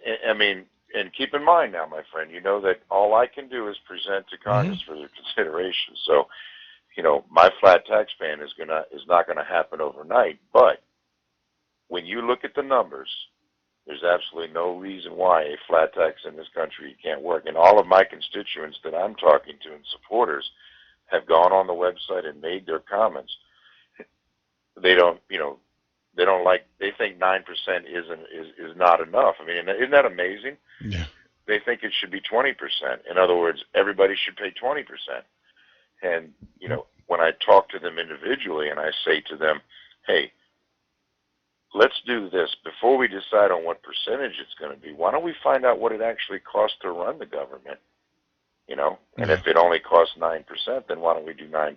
If it costs 20%, then we'll do 20%. But my point is, and even you, Jeff, I think I asked you this last week or the week before, what does it cost to operate the federal government? Yeah, what no one does knows. It cost to operate the state government of Wisconsin? Yeah, no one. Well, the state government, we actually have a balanced budget amendment, so you can go to their website and find out what it costs. Perfect. That's beautiful. That's great, and I'm sure many states do. But then there's this big giant cauldron of the federal government that employs 3 million people, and gosh, just the salaries alone must be debilitating. Yeah. All the off-book transactions and stuff that we don't know. And if they're, and of the 7.8 million corporations in this country, how many of them are actually, doing their manufacturing here in the United States? Well, we know it's only about 28% of the manufacturing is done here in the United States. And, there was some light, I think they made not light bulbs, but they made light assemblies. And they were real proud of the fact that they're, made in the United States and this type of thing. But then they did an expose on it where they took the undercover cameras in there and they found out that, the bulbs were made out of country. The cord, the wire that goes into it was made out of country. In other words, it was assembled here in America. Well, exactly, and that's the thing, And they were able to stick a made in America because of exactly. I mean, look, right. I mean, I'm not. I'll be the first one to tell you when I was looking here you go. Here's a real life story. When I was looking for a soundboard for doing the show, one of the things I was like, look, I want an American made product. So there's a company called Mackie, and they're out of the East Coast. So I was like, I'm going to get me a Mackie. And then I was talking to a sound person. They said, well, actually, they're not made in the United States. I'm like, what do you mean they're not made? They say Mackie, and they say made in America. And they said, nope, they're not made here. They're made overseas, and then they're shipped back. And then what Mackie does is they put the accessories on them. So, I mean, you got to run into that. I mean, there's a lot of hunters. I burst their bubbles. A lot of my archery buddies are like, well, my arrows are made in the United States. I'm like, no, they're not. They're made in the Philippines. And by the way, they're assembled in Mexico. And then they, and it's like, because, hunting crowds like, made in America. Most of your firearms are not made here. Our country survived for several hundred years, and at least the last 113 years of people having the ability to buy foreign products. That's not. Listen, if the United States wants to thrive, we have to be a good neighbor to the rest of the world. So we're going to have to figure out a better way to turn the tables. Is all I'm trying to say to you and to the folks that are listening to you. We have got to stop allowing American citizens and the patriots of this country to suffer so that the rest of the world can prosper. That's all I'm simply saying. And I think that our 313 million citizens are enough impact on the world as far as our buying power is concerned to where we can start setting some of the terms that benefit us. That's all I'm trying to say, Jeff. We can talk about, all kinds of things. I agree. I agree with you 100%. I mean, we've been buying BMW cars for how many years? I mean, and that's not been a problem. Your sound system is going to come from Germany. That's great. So what? I drive a Suzuki motorcycle. Big deal. But at the same time, having said all of that, we still have folks that don't know where their next meal's coming from. They're not sure when the bank is going to come and change the locks on the door and bring the sheriff and make them move.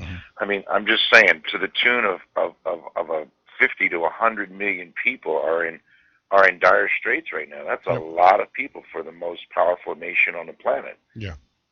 Well, and it's not because that. Well, it's not because, but it's. And then here's Stone Anthony that's just simply trying to point out to everybody that we can fix that. And I have no information that's reliable in a sense of hard actual numbers, whereas our government does. Those congressmen know what's going on. The president knows what's going on, and all of his men and women that are surrounding him. Of course, they know what's going on. Because the big multinational corporations who give them the money and stuff, are they're telling them what's going on, and they're saying, hey, look, here we are, we're giving you the money, we're supporting your campaign so you can get reelected. You better you got to go with us. Who is Ted Cruz? Ted Cruz's wife. What company does she work for? She works for J.P. Morgan Chase. She works for no. She works for Goldman Sachs. She's a vice president at Goldman Sachs. Yep. Okay. So I mean, we got on that conversation. Somebody asked me what I thought of Ted Cruz, and I said, well, I've met him. He's a nice gentleman and everything like that. And he says, well, he's going to run next year or whatever. Could you support a guy like that? And I said, well, no, I can't. And I didn't really get into it too much, other than to just simply say that I know that his wife works for a giant financial institution, and can you imagine in their household if he ever did something in Congress or the Senate that would, harm her ability to do her job and make the millions of dollars that she's going to do? Absolutely not. Yeah. Well, and that's the thing is that so there has to be some rules that are, and I know that they're there.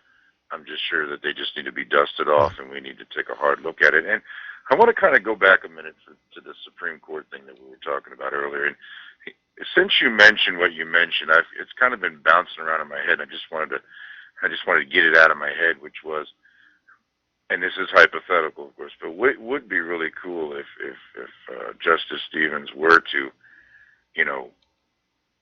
assert the Supreme Court's power and perhaps maybe test the waters a little bit. Because if you've got Congress breaking the law all over the place, mm-hmm. and you've got the President of the United States breaking the law all over the place, maybe one branch of our government might stand up and say, hey, stop it. Well, stop it. and that's what I plead on a daily basis on the show, is that I know that we have prosecutors and I know that we have lawyers that can file the briefs and stuff. The problem with the Supreme Court is they can't step in unless they're asked. So the thing is that we need someone, lawyers that are out there. We need people that are, to file those motions, to file those briefs. And, it does work, because William Holder, they filed briefs against Holder, and the federal judge, and then Holder came back with the power using our tax dollars to fight his criminal, exploits. The federal judge came back and said, no, you're going to have to participate in this thing called the legal system, Attorney General. Right. And so that's what we need. We needed to continually file those briefs and continually just, and what happens is the court's going to start taking notice. They have to act upon it. They have to. Acting upon it would be, but the Supreme Court has no, I guess what they call, they have no enforcement. They have no law enforcement, capabilities. I mean, Eric Holder is the top law enforcement, officer in this nation. Absolutely. He works for the President of the United States. I mean, those two, they're not going to do anything. They're going to be as uncooperative as a human being can be. I mean, but when the Supreme Court goes, that's unlawful. Basically, what that means is that no one can be prosecuted for. The government can continue to do its deeds and try to do things to you. But the reality of it is that when the Supreme Court goes, they can't do that. It's illegal. They can't prosecute. Then the American people, at that point, the power is given back to us, and we can say you can't do that. You arrest me. Go ahead, try. It ain't going to work, because the Supreme Court's going to do it, and not only and that's where the power of the Supreme Court comes into play. Well, I wasn't necessarily talking about things that you or I might do wrong that the federal, the Holder and Obama are coming after us for. I'm talking about the things that they're doing wrong. Well, no. When Obama, all right, here's a good example. Obamacare. All right, I'm not going to participate. Well, right now there's a penalty for you not participating, and there's penalties, and there's a possibility of you not being able to get work, because if you're not covered by insurance, that means your employer is going to have to cover you. But if your employer doesn't offer, that means they're not going to hire you. And so now if the Supreme Court comes back and says, well, the law is bunk to begin with, that allows you now to go after the government on a civil level. And thus you can get recourse from there. You can get your the government has immunity against prosecution. Rather, listen, what we're talking about here is so just full of it's just full of crap. I mean, yes. By the time you win, and the executive branch against the legislative branch against the judicial branch. I mean, they are one and the same. I mean, I understand that they're going to bring suits in front of, or cases in front of the Supreme Court, and they're going to rule just like they did with the Hobby Lobby and the Green family, I guess is what it is, and they won their portion of it, but the American people are screaming right now that this bill needs to be, or this law needs to be repealed.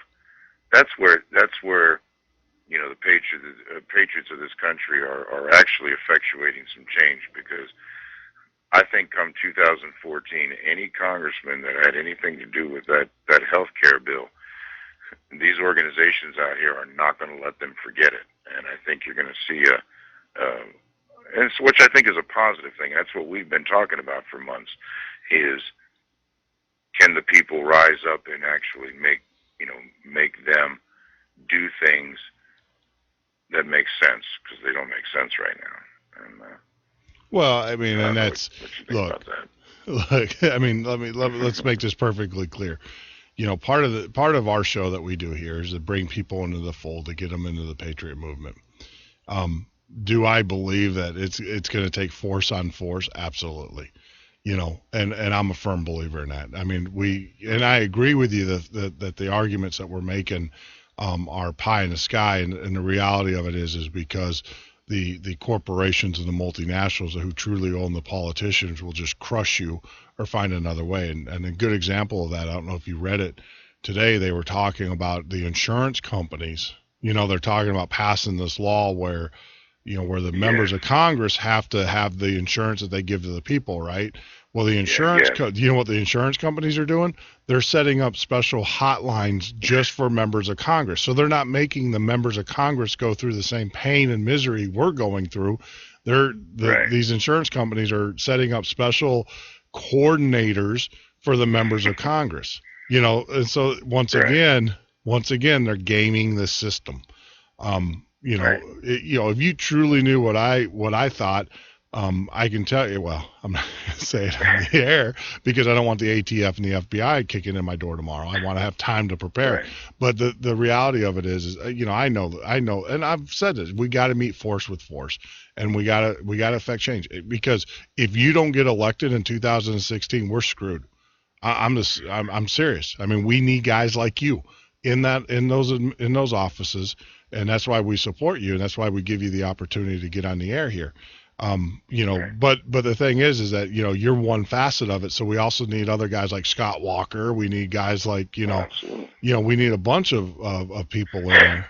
Let's talk about that for a second, because I think that's, your show last night was really good, because that gentleman that was on there, and you actually had another caller that I couldn't make out what he was saying, but you could a little bit, and you were regurgitating his questions or his statements, and it was kind of hard to follow. But I followed enough to know that there's some models there in Wisconsin that we can take a look at and say, okay, these are some positive things that are happening. So, and obviously we all know what's happening in Texas. I mean, on the surface we see that there's some good things happening there, but there's nothing good happening in Michigan. There's nothing good happening, in California right now. I mean, those states are having a tough go of it, and the citizens there, the American citizens are having a tough time. So, this goes back to that, that issue of the 10th Amendment, the 9th Amendment, and this type of thing, where we're, looking at the states to take on a bigger role as far as managing their sovereign, nation, and provide the things that their citizens need. Now, this all goes full circle right back to Washington D.C., to the 20001 zip code, which is watching them make this sausage, whether it's the Health Care Act or talking about amnesty, or talking about even governing themselves, the rules that they come up for themselves. I've got a young lady that I'm working with now who's a big term limits. I mean, she's got a very extremely large organization that are going to be really pounding the 2014 elections for candidates that are, supporting term limits. Mm-hmm. And I just thank the Lord every day that I'm on the side of the patriots when it comes to many of these issues, because I just don't see how they're going to, respond, or how they're going to deal with this uprising energizing in the patriotic spirit in this country. Yeah. I mean, Jeff, the Patriots are not asleep anymore right now. No, we're awake, and that's why, and that's why, you know, the reality of it is that we're awake, and part of my job is to wake up more people. Yeah. You know, I mean, I can sit up here and scream and yell about Agenda 21 and do what Alex Jones does, but the problem is that, you know, we already have an Alex Jones, so let him do that and hit that. What we go after here in our show, and the purpose of our show, is to educate those that are on the fence and kind of bring them into the fold and say, oh, by the way, I mean, like I said, you know, I'm not delusional one bit. This is a government that's got to be overthrown. This is a system that's got to be, they got to be gutted, in the sense of not physically gutted, but they need to be removed from office, and we need to put statesmen back up there. You know, this is a government. What do we have to do? What do we have to do to get Jeff Norton and the Midnight Patriot on a national track, so that, you know, when you have me on or you have other guests on that are talking about the unification of the Patriots, so that we can actually affect change? Yeah. What do you need to make that happen? Well, all right. So, you know, I know you're growing 150 listeners every day, is what you said. Well, a week, and we're about 250 listeners a week. All right. So this is the thing. We are still learning. I am still, how do I say this? There are things that I do air checks every day, which means I listen to my show. We're doing exactly what we need to do to go mainstream. I was given access to some Glenn Beck and some of the early shows that those guys did and stuff, and we're right on track with what they're doing. So you can't rush. Well, that's not this. really my question. My question is how do we get more Patriots to listen to you? And this is nothing to do with Glenn Beck or any of the. No. We're all right. Look, I mean, like I said, I want to stress, we're doing. I don't want more listeners, because we still got to polish our show a little bit.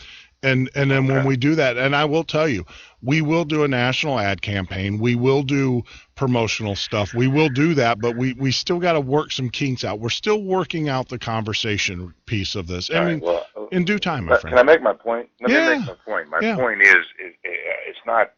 I'm not talking about what do we have to do to get you 100 million listeners. I know what we have to do that. I'm simply saying is that the conversations that we're having, the types of guests you're having, I think that the patriots of this nation would benefit if they would tune in. That's kind of my point. It's not what do we need to do to expand you, which I guess was my question. My point is that Jeff, and by the way, you got to be impressed that I remembered your name.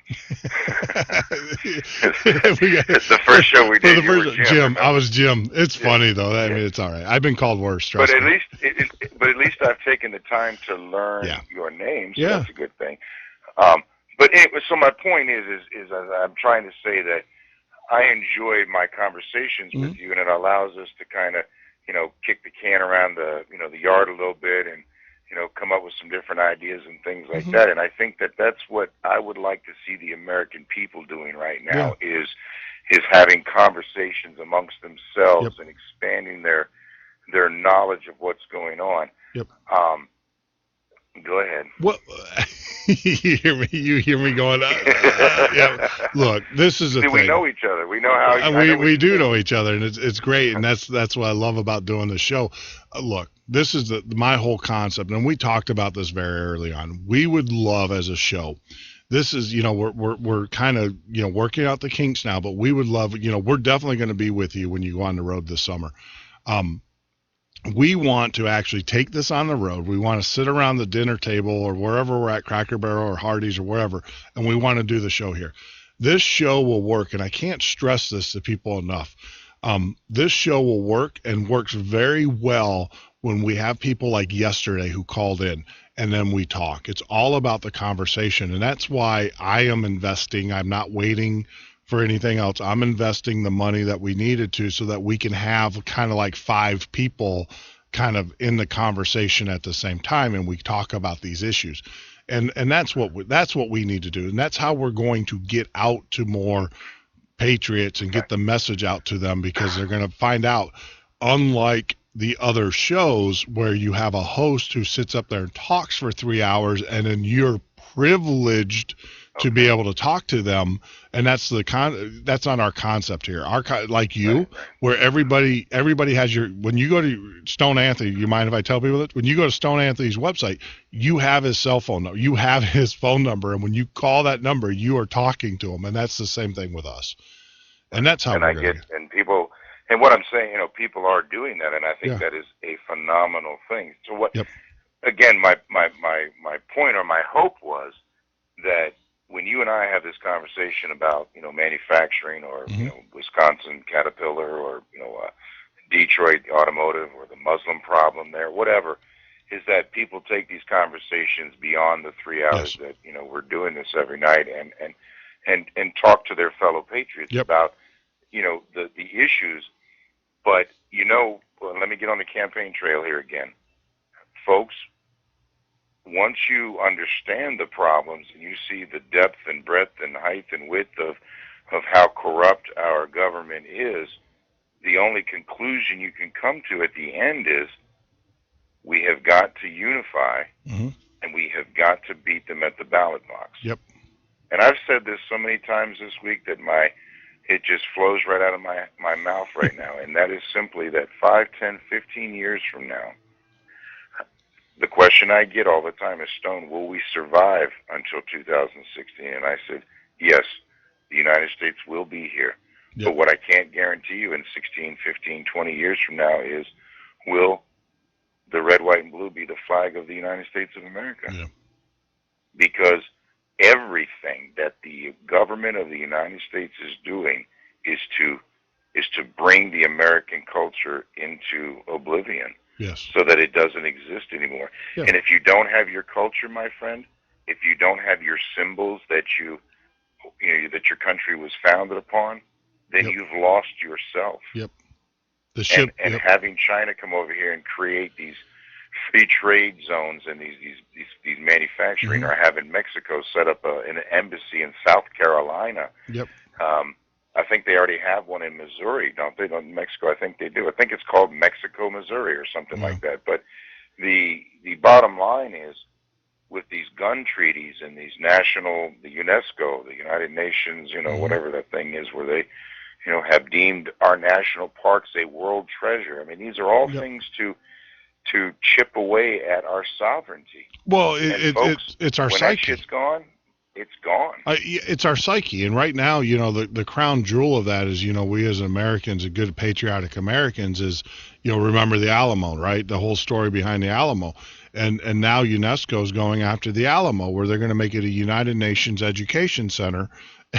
What the hell does that mean? What's Perry doing to stop that? Well, he's not, because he's part of the machine. Right. So my point is, I've heard Perry's name batted around as a potential, opponent of mine. Because let me, I'll just give you some ammo. Perry is all for the trans highways and all of that. So, and he was also for the forced inoculations of Gardasil on girls, which, found out that those things cause, severe issues. I mean, Perry is, granted, the politicians you got politicians, and then you got guys who have figured it out. And Perry is an expert at riding both sides of the fence, but, Well, let's not leave that turd hanging out there. Let me say to the patriots of this nation: do not be fooled. Yeah. Okay. You have got to listen to both ends. You got to look at their mouth and you got to look at their butt, because they're talking out of both of them. And that's what frustrates me is, when just because I listened to your show last night and I thought it was a good one doesn't necessarily mean I agreed with everything. But the bottom line here is that, the folks that are looking at that are conservative, that are looking at, whether it be the Tea Party movement is a great thing or the conservative movement is a great thing. Folks, I'm here to tell you, the 50 million conservatives that are out there that are actually registered voters, there's absolutely no math that I can come up with that would allow the conservative side of the fence to beat a Democratic or a liberal side that includes 20+ million additional voters. And make no mistake about it, my friend, there will be a part of that law, because they're not going to read it first, and somebody will slip it in the backside. that these newly, anointed citizens will have the right to vote. Oh. I mean, we all know they vote now. Yeah, they have. I mean, they're going to vote. I mean, they're not blocking it. They're not even attempting. But they're going to to be block emboldened. Do you understand what I'm saying to you? Oh, I know. They're going to be emboldened 3 years from now, even if they're not legal status. Yeah. To go ahead and vote, because who's going to say boo to them? Well, Joe, can you hear me? When we did the show, he flat out said that when Reagan did the same thing, and Reagan was the father of all of this, and stuff and they all thought the same thing the Republicans thought. Now we got to get on board. We're going to lose votes, or they're all going to go. Well, guess what? They're all going to go to the Democrats anyway. So you're going to lose it. So you might as well, and I hate to say it, you just got to block it, not because of the votes too, because blocking it because of the vote issue is just as evil as blocking it because of the vote issue. You know what I'm saying? You just need to block it, period. It's not what's in the best interest of this country. Well, exactly. The simple fact is that laws have been broken, and look at George Zimmerman. This guy he's out of jail now, but he spent the night in jail last night. I mean, I'm sure what he did was not a cool thing, and he probably deserved it. Blah blah blah. But my point is, he broke the law. Yep. And he's in the judicial system now, isn't he? Well, but the thing is that we should own part of that, because we have allowed, not we, but our government has allowed this man. Think about, I'm not Jeff. It's not. My point isn't about Zimmerman. I'm talking about the simple fact that he broke the law, and that's where that ends. I'm saying. Okay. The guys that are going to work at your factory tomorrow, that might work at Caterpillar, that have no Social Security number. Yep. Okay? And the fact that Caterpillar is probably, has broken laws. Yep. Where's the Department of Justice in that? Yeah. Where's the local sheriff in that? Where's the police department in that? Why aren't they bringing charges? Yeah. Those are crimes are being broken. Yep. I agree. Crimes are being committed. Yep. No, I agree. I agree, and you listen to politicians / prosecutors, because they are politicians. They'll tell you, there are some crimes that are easier to prosecute than others. A gentleman who points a gun at his wife is a lot easier to prosecute than the person who's over here trying to feed their family. But to me, I agree with you. They are breaking the law, and they need to be treated as such. I've always said. When I go, if I ever how go is to court, it possible? Even if you were the most liberal person on the planet, which we have all of them in Washington D.C. right now, how can you turn a blind eye to and turn your back on your constituents, your American citizens, and allow these tremendous violations of our basic laws to go unanswered? Well, and how do they get on TV and give their speeches and say all this stuff? But more so than that, Jeff, my issue that I've been struggling with is, how is it possible that so many people can be blinded by that? Oh, it's a very simple concept, because they believe that their salvation and that the way that they're going to right the wrongs in their lives is going to be by giving other people. You know what I'm saying? It's like, we got to be generous to everybody, because I've been such a schmuck all my life, or I've done evil things, so I'm paying penance. But they're asking, they're putting their penance on the backs of other individuals, and that's wrong. It's easy. I've always said this. It's easy when you're an Oprah Winfrey to stand up there and say, yeah, we need to pay for these immigrants, or we need to do all that, because she's not worried about where her next meal's coming from. Right. Well, she was a movie of the week, and that was last week. She's not important right now. But what I'm saying is that these people that sit there and do that, that's what it basically is. You are buying their conscience, in the sense of, or you're paying for it's easy for you to sit there and say all the world should be one big happy family, when you're not the one that's getting taken from, and you're not the one that's having to work 2 jobs, and you're not the one that's having to put your kids through a crappy school system, and because it's overran by the teachers, instead of them focusing on teaching the kids, are breaking up fights and carrying on all these things. And now you got teachers who are getting knocked. Well, there was that teacher that was killed because of this new knockout game that they're doing. I know. Isn't that horrible? Yeah. So, that's what liberalism gets you. You got exactly the society that you voted for. And it's easy to sit up there and say, oh, we need to be a caring, loving country and everything when you're not paying the price. Well, here's what I would say to that. I would to kind of stitch that up and close that issue off is that you know who I'm trying to reach, Jeff. I'm trying to reach the patriots of this nation that are not snookered by the left or the right, okay? The ones that haven't never voted but are going to vote this time because they see the dire straits that we're in. So my message to them is talk to your fellow patriots and understand that those people that are that think the way you just described, they're not going to go anywhere, okay? What we need to do is we need to turn the tides. The silent majority in this nation needs to stand up so that we can, I don't want to say impose our will upon the nation, but to bring it back to what it should be and what our forefathers had envisioned it to be. You know what I'm talking about. No, I got you. Yeah, and so that's truly the message is that, and your guy last night was talking about, the conservative movement and what we need to do to win that and that type of thing.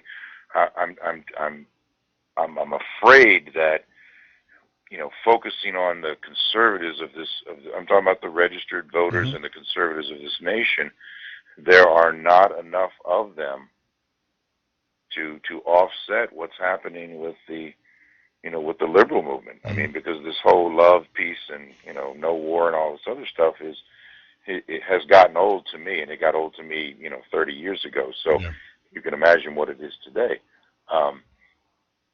We've become a nation that is just so broken down in a sense of nobody wants to work, and I'm not saying nobody, but I'm saying what is draining our treasure are just lazy people that don't want to, be productive. Well, and the other part too is that, what's also hurting us, Stone, is the fact, and I heard an excellent broadcaster out of L.A. He's African American, and he's been called a lot of names. And he said, and he flat out said, and I wanted to bring him on. I couldn't get a hold of him. I'll get him on the show. But he flat out said, America, you white people you got to stop being worried about being called a racist. He said, as a black American, as a black person that lives in these communities, you are being hunted, you are being, assaulted, you are being attacked, you are being, riot wars, race wars, they are going on every day in the streets. And the problem is that we are so afraid of being called or labeled a racist that we won't act. And a good example of this is that this whole knockout game, that's a great example. We got to stop being politically correct. We need to start calling it what we see it, and we need to start taking over our streets. And you know what, Stone, I'm just going to say this. Chris Kraft once said, violence does solve problems. And I'm sometimes a firm believer in that. I think we need to start taking back our country. And if that means hook or crook, we need to do it. Yeah, Jeff, we are not apart on that, my brother. We'll be standing right next to each other when we do that. And I'm telling you right now that, and I would, I'd love to know who that is out in LA that you were talking to, because we need to, we need to have that conversation. I mean, I have a whole section on my website about, race relations and things like that. And, I know what the problem is with that from my perspective, which is, those that are profiting from it keep it alive. And as long as they keep profiting, they're going to keep it alive. And that's the bottom line. Yep. Our law enforcement has, I keep hearing people kind of try to play both sides of the fence of that. Well, there are some good officers and there are some bad officers and things like that. Well, when you have a system that can breed bad and good, I'm thinking the system's probably broken. Yeah. Would you agree with that? Well, look, you're right. The system is broken because the problem is the bad ones. It was on this gentleman's website, and they talked about that. About there were 78% of the officers that were polled said that they would not, or they have witnessed what they would consider abusive behavior by a fellow officer and never turned it in. And the reason being is because they're afraid of the repercussions from either the union or the other officers. Like this is a workplace issue, but they 78%. Let me give you a real life example, and I want you to help me. Sure. I mean, I've already made arrangements for it, but I want you to work with me for a second, if you don't mind. And let's talk about law enforcement and protecting citizens and things like that. Not protecting them, but how many stories have we seen of late where spouses have been abused and have made it known that they've been abused, and then the other spouse comes back and kills them? Yep. There's been a lot of that. There is. Yep, absolutely. Okay. So I've got a young lady and one of my supporters who's having a situation, and once again my phone number's on the site, so she's able to communicate with me. And she said, "Stone, help me. The local police are friends with my ex-husband.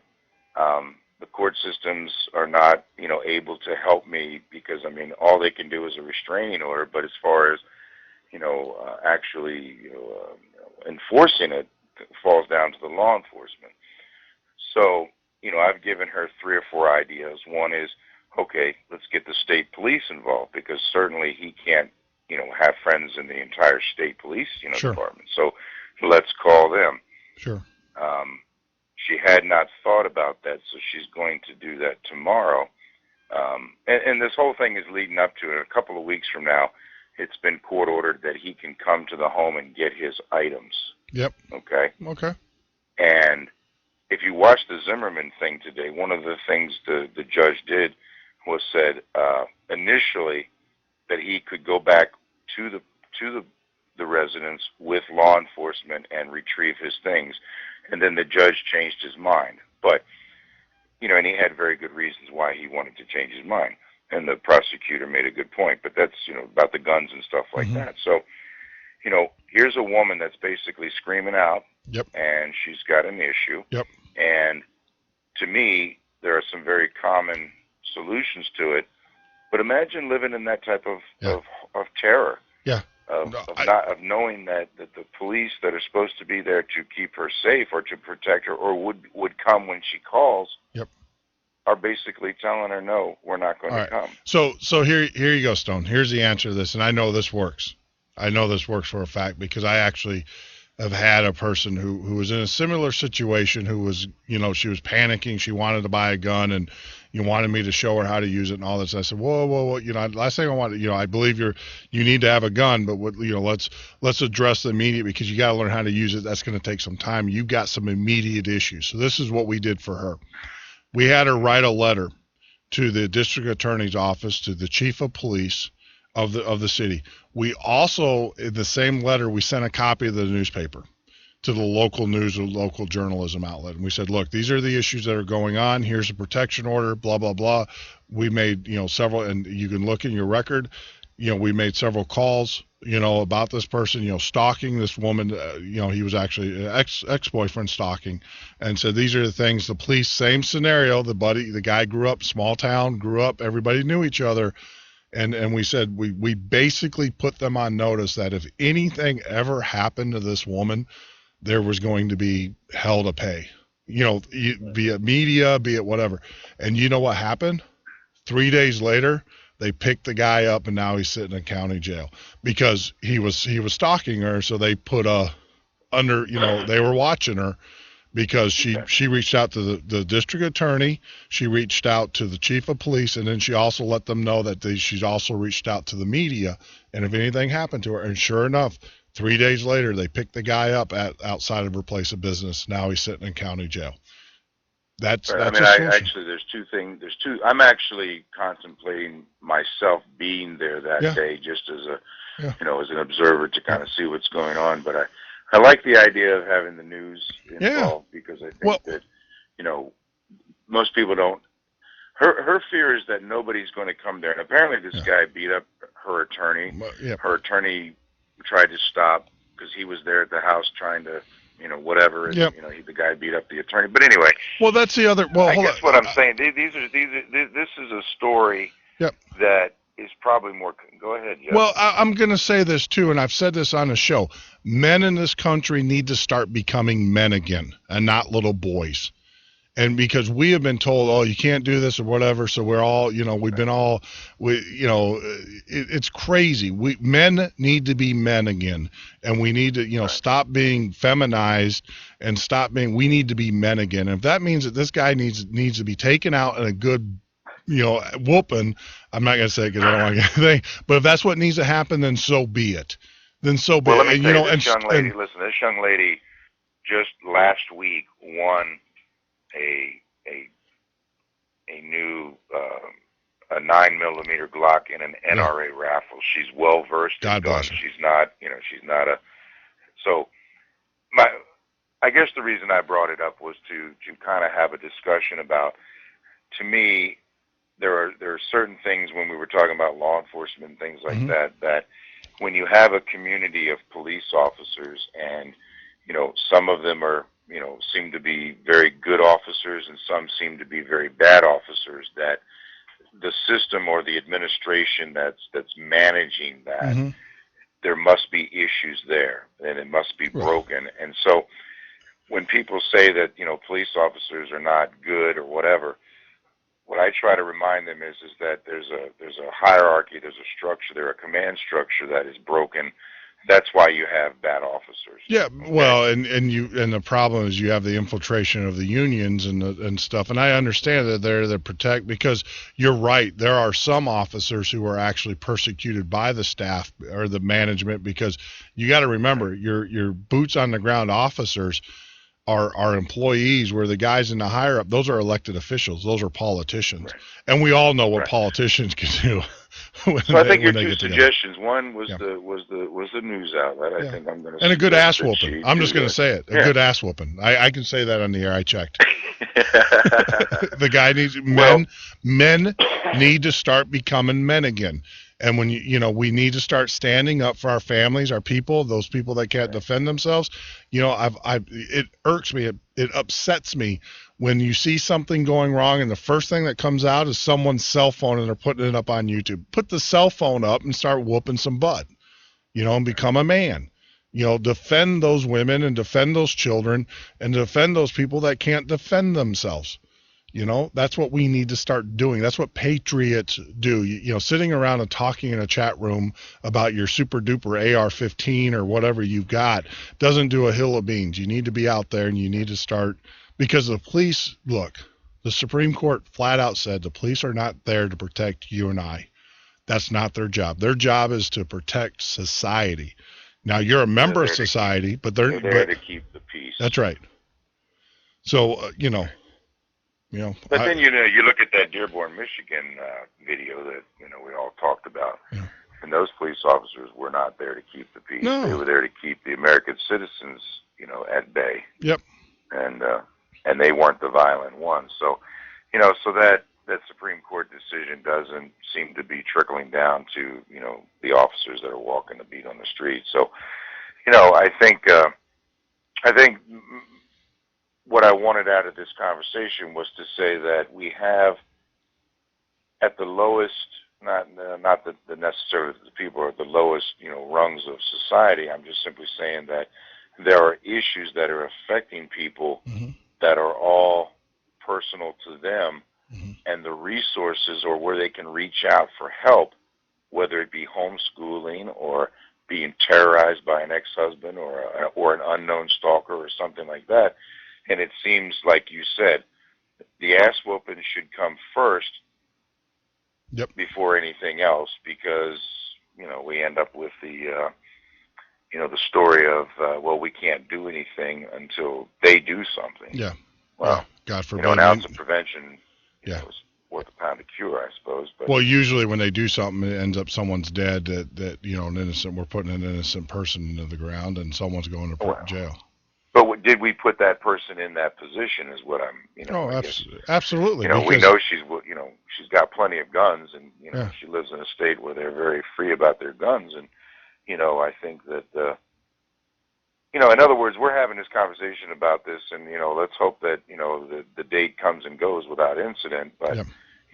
There's things that I think that through some of my programs where I talk about the individual assistance program, there ought to be doors that this young lady can knock on, where she doesn't have to live in fear and she doesn't have to be, tormented between now and the time that this event's supposed to take place. Yeah. And I think that, part of raising the morale in this country is by citizens giving a shit about other citizens and helping each other. Yeah, where's their neighbors? I think that our government should be a facilitator of that. I mean, obviously they can't be everywhere, but they need to make it okay again for people to, to think and to act and to, not be afraid to defend themselves. Yeah. And we're not going to get into the Second Amendment again because I know.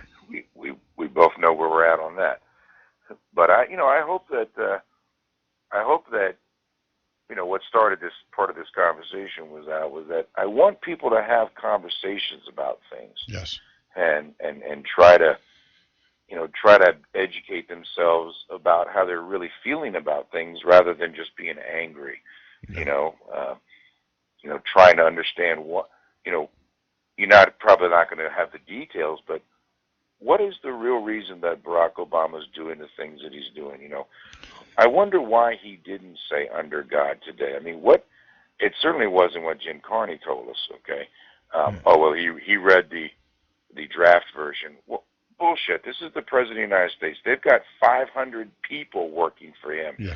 You're going to tell me that one of those 500 people didn't say, excuse me, Mr. President, I think you have the draft of the Gettysburg Address. Yeah, well, that's why Lincoln actually did. Actually, that's why we talked about it. There are different versions because the original version was Right. destroyed, but the official version is the one that's on the wall at the Lincoln Memorial. It's the one that's sitting in the Lincoln Library. It's the one that's actually sitting in the White House. He didn't have to go far. He could have walked right down the hall and walked into the library and got it.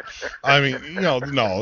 Look, does anybody know? Wait a minute. There's a thing called Google. Yeah, you could Google it. Yeah, put Google. it in the Googler.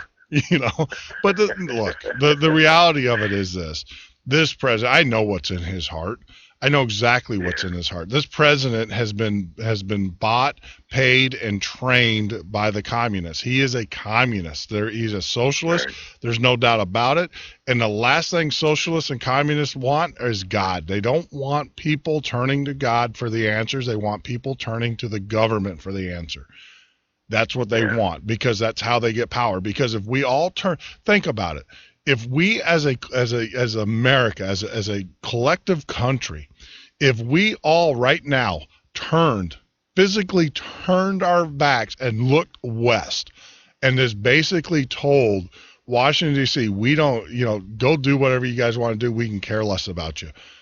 That right there would be, they wouldn't know what to do because their whole existence is us towering, panhandling to them, glad handling, going, oh, we need you. If we all just collectively turned and looked to the west and said, we don't give a rat's butt what you guys do in Washington, D.C. because we don't care, you would see things change instantly. I mean, this president, I know you said you don't know I know what's in his heart. He's a communist. Clear and simple. He's a communist. I think we can come to that conclusion. When I said we don't know what's in his heart, in other words, we don't know who the puppeteers are. Oh, yeah. Okay. You're right. And if we knew who they were, then maybe these folks that voted for him because of his dark skin or whatever the reasons were, and many people said that out loud. So I voted for him because he was black, because he's going to help me. Yeah. And Bomaphone. I guess that could be considered racist, but that's what I've seen on the news and on the YouTube. I'm gonna cut you off. I am going to work my hardest, Stone, tomorrow to get the gentleman on. I can't say his name because I got to get him confirmed. He is a nationally syndicated radio host in L.A. He does a show. I am going to do everything possible to get him on the air tomorrow. He's an African-American, very well connected in the community, and I am going to help you get away from this thing that says that I'm a racist for saying what you believe. You're not a racist, and I've got to even be that way too. You know, I'm not a racist because I know in my heart I hate jerks. You know, I hate stupid. I'm not a racist. I don't look at people at the color of their skin, and I'm sure you don't either. But I will tell you this: African American. He is African American. Oh, absolutely, he's African American. He's not. He's an American. He's an American. You're right. But I will tell you this. Because of this knockout game that's going on, and it's unfortunate, and it is a certain segment of our society that's doing it. I will promise you this: as I walk by groups of these teens, my hand will be on my gun. And it's unfortunate, but you can call me racist, but I've watched these videos where they viciously attack people from out of nowhere. And I think if we change the terminology a little bit, it's not racist, that's realist. Yeah. I mean, that's not. Well, did you hear about the guy in Michigan though that shot the dude? Shot a guy? No. There was a guy in Michigan tonight. He was walking with his family. A kid walked up to him with a taser, it was one of the skin tasers, and stuck it in his side and hit the button, and it didn't go off. So the guy grabbed his gun and shot him in the butt. And when the police got there, the kid was crying, don't shoot me, I'm not a bad person, blah blah blah blah blah. As he's standing. So they all opened fire on him. Oh yeah, they shot him. They shot the kid. They did? Oh yeah, they shot the kid. Absolutely, they shot him. Well, the guy that they tried to knock out, the taser didn't work. Instead of knocking the guy out, they tried to use a taser on the white guy, and he, it didn't work. The taser malfunctioned, so he turned around, grabbed his concealed carry, and shot the kid. Shot him as he was running away. And of course, when the police showed up, the kid's on the, sitting in the street, with a bullet hole in his butt. And he's crying to the police that he's not a bad kid, blah blah blah blah blah, and I'm sorry. And the police opened fire on him. And no, the police didn't open fire. The person that he did it tried to knock out, opened fired, and shot the kid. Not the police. The police. I mean. Yeah. While the police were there. No, the police came afterwards, obviously. Oh. But I'm just saying is that as I walk through the street now, and if I see a group of youths together, I can promise you my hand's going on my gun. Because so the perpetrator's dead. He's not dead. He was wounded. Got shot in the butt. Right. Okay, yeah. I thought you said that the kid was crying and begging for his life. Well, he was because, the police, he got shot in the butt or got shot. He probably thinks he's going to die. He's bleeding there. That's usually how the cowards are. It's amazing that they're all tough and stuff, but when you drop them, they're all, or you hear mother. He'll get into the courtroom and he'll get in the court and talk about how his childhood was all, he's a good kid. He goes to church, like that. Yeah, he goes to church. He helps his auntie with the groceries. You're going to hear all that stuff. But yeah, whatever. Oh, of course. But well, he'll be made out to be the angel, yeah. And the guy who shot him will be, turned out to be the villain. Yeah. Well, that's part of the morality problem we've got in this country. It's got to be okay to defend yourself and your family. It's got to be okay. Well, that's part of the race baiters out there. You're racist for protecting your family. Right. I don't know. Well, it is what it is. Yeah. But these are easy things to fix. Yeah, these are easy things to fix. Well, I'm a firm believer in Chris Kraft's thing. Violence does solve problems. Sometimes we just need to I'm sorry, men need to start being men again. When your kids are acting like Jack, joining the game. I'm trying to keep it calm. But when your kids are out there running the streets, acting the fool, they need a good beating when they get home. And, and that needs to happen. And these single mothers who, lay down with whoever need to start holding people, they need to be accountable, number one. And these fathers that, that they're laying down with need to start being accountable and start taking care of their kids. Or a guy like Jeff Norton, Midnight Patriot's going to start taking care of them for you. Because I'm not putting up with it anymore. That's what needs to happen. That's what needs to happen. We need to start. As a collective society, we need to say no more. We're not going to put up with it anymore. Well, I think that's what we're doing. And I think that, Did you catch any of the protest, the Reclaim America today in D.C. at all, or did you? I was watching. I was watching part of it, but I was also watching I was watching a lot of the C-SPAN. I was, the rhetoric that was going on. Well, there. they didn't cover a whole lot of it on national news, No. but it didn't look like it. Was this is that Clayman guy, Larry Clayman? I guess that I saw the video. It didn't seem like it was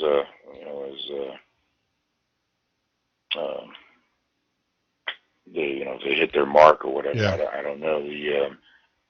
I was just curious if you knew if they were supposed to be there again tomorrow. And I don't know. I know I have the invite, so I'll probably follow up with it tomorrow. But the problem is that we all sit around and we write and we send things to each other in Facebook, and that's probably where it ends, and that's sad. It really is. Yeah. I mean, if I had, how many friends you got. I know how many friends I got. People that send me these things in Facebook. It's time that we start getting people to stand up. I do have some people that stand up. I talk to them on a regular basis, every day and stuff. But I mentioned to you earlier. I was going to say about what happened to Facebook today, what happened? And it didn't happen to anybody else. But at 12:30 this morning, my Stone Anthony for President 2016 fan page. Mm-hmm. went bye-bye. Okay. Some people could see it, others couldn't even see it at all. They couldn't post on it at all. And it came back on about 6 o'clock tonight. I'm actually kind of proud of that because I went out and I created a new one. I figured, well, Facebook shut me down, and I've never seen that happen before. You're in jail. But, after it came back on, I was out for a drive, and I was talking to one of my supporters, and we were talking about it, and I said, you know what, I'm kind of flattered by that, because that lets me know that somebody's paying attention to what I'm talking about. That's in a sense of maybe they're a little bit, worried that maybe we have found the formula. We have found the formula to effectuate some change in this country. When you start, when your Facebook page, have you gotten your death threat yet? Has anybody death threatened you yet? Well, what I've gotten, and this is no lie, I've gotten the normal infiltrators that sit there for a while and they make a few posts, but then you can start to see the other side start to come out. Yeah. But you can dismiss them very rather quickly once you discover who they are. But no death threats yet. But no. We need. You know what? We need to make a patch.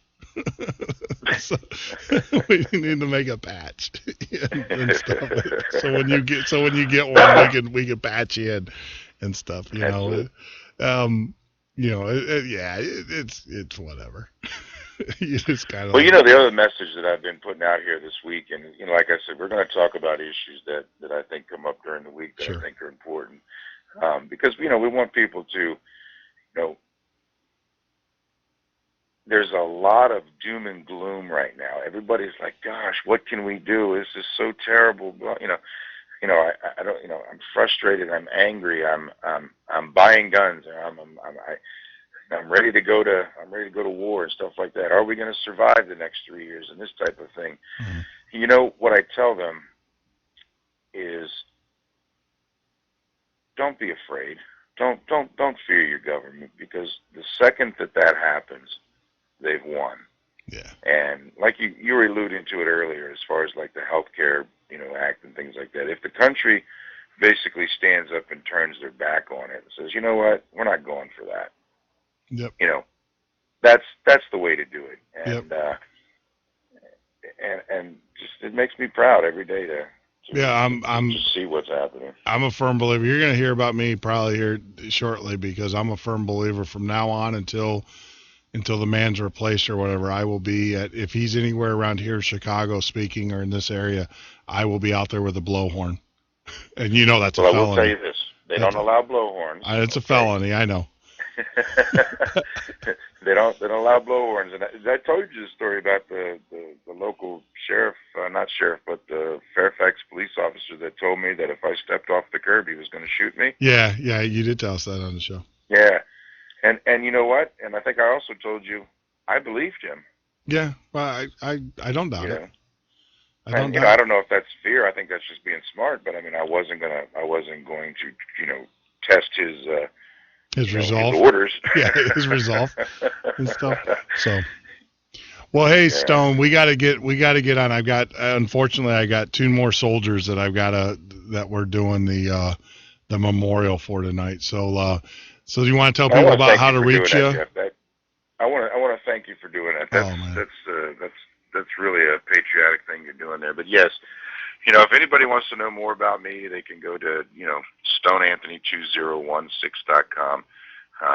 Take a look at my issues and my resolutions that I have to the problems. And the message is very simple: is that we need to all basically come to the conclusion that enough is enough, unite, and take back our political offices in 2014 and 2016. Yep. And Jeff, thanks a lot, and I will talk to you again next week. Stone, man, it's awesome. I'll talk to you during the week. Darn well we'll be talking through Facebook and stuff. So thanks for taking time out of your evening, Stone. I appreciate it. Thank you, buddy. We'll see you later. Thanks, my friend. Bye. There you go, Stone Anthony, 2016 for president. Go out to his website, man. Look, it doesn't get any real than that. I mean, the guy speaks from his heart. You can pretty much guarantee that what he's telling you, he believes and stuff. And that's what we need. We need statesmen. We don't need politicians anymore in this country. We need statesmen.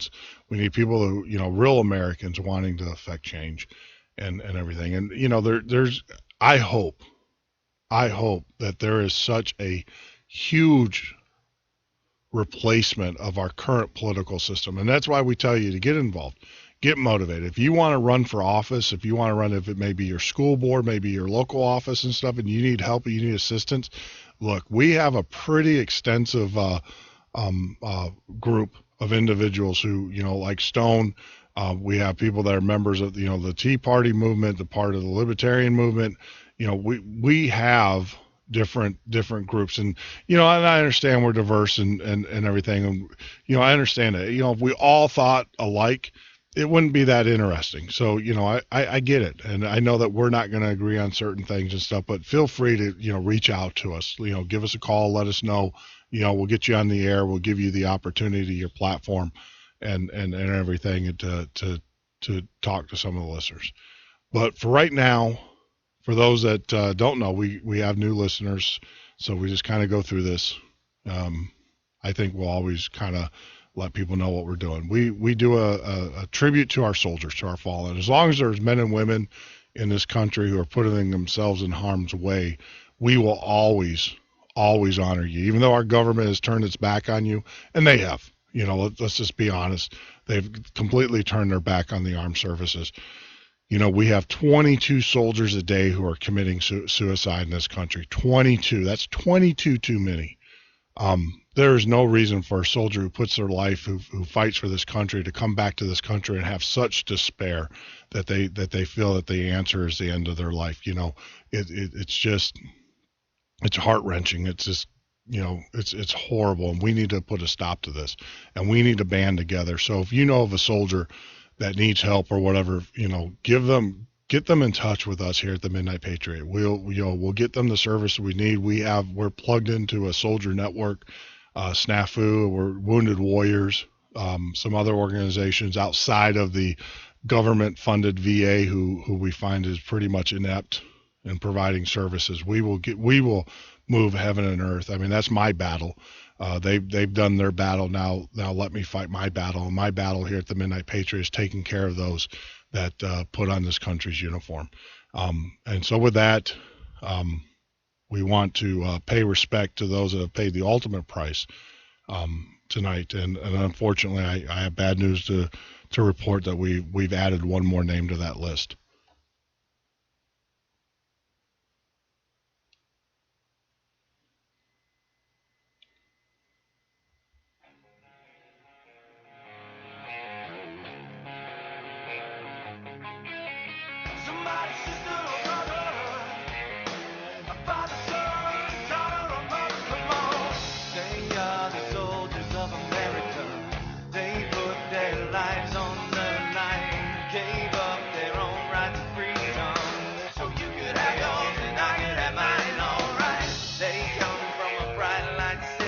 Army Staff Sergeant Alex A. Viola, November 17, 2013. Army Staff Sergeant Richard L. Vasquez, November 13, 2013. Army Sergeant First Class Forrest W. Robertson, November 3rd, 2013. If you are a family member or a soldier who needs help, please contact us at the Midnight Patriot. My email address is jeff@themidnightpatriot.com. That is Jeff, Jeff, at themidnightpatriot.com. We will get you the services that you need. Like I said earlier, your battle is you leave it on the field and come home. My battle will be make sure that you get taken care of. So, please reach out to us. 22 soldiers a day is too many. Please, I can't stress to you how much you mean to us here at the Midnight Patriot, our family, our nation. If you're a family member of a soldier who has paid the ultimate price, husband, daughter, brother, sister, wife, son, please understand that our prayers go out to you and your family. We will always keep you in mind. This nation cries for our fallen soldiers. May God bless you and may God keep you. If you need anything, once again, reach out to us, Jeff at themidnightpatriot.com. We're here for you.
Wow.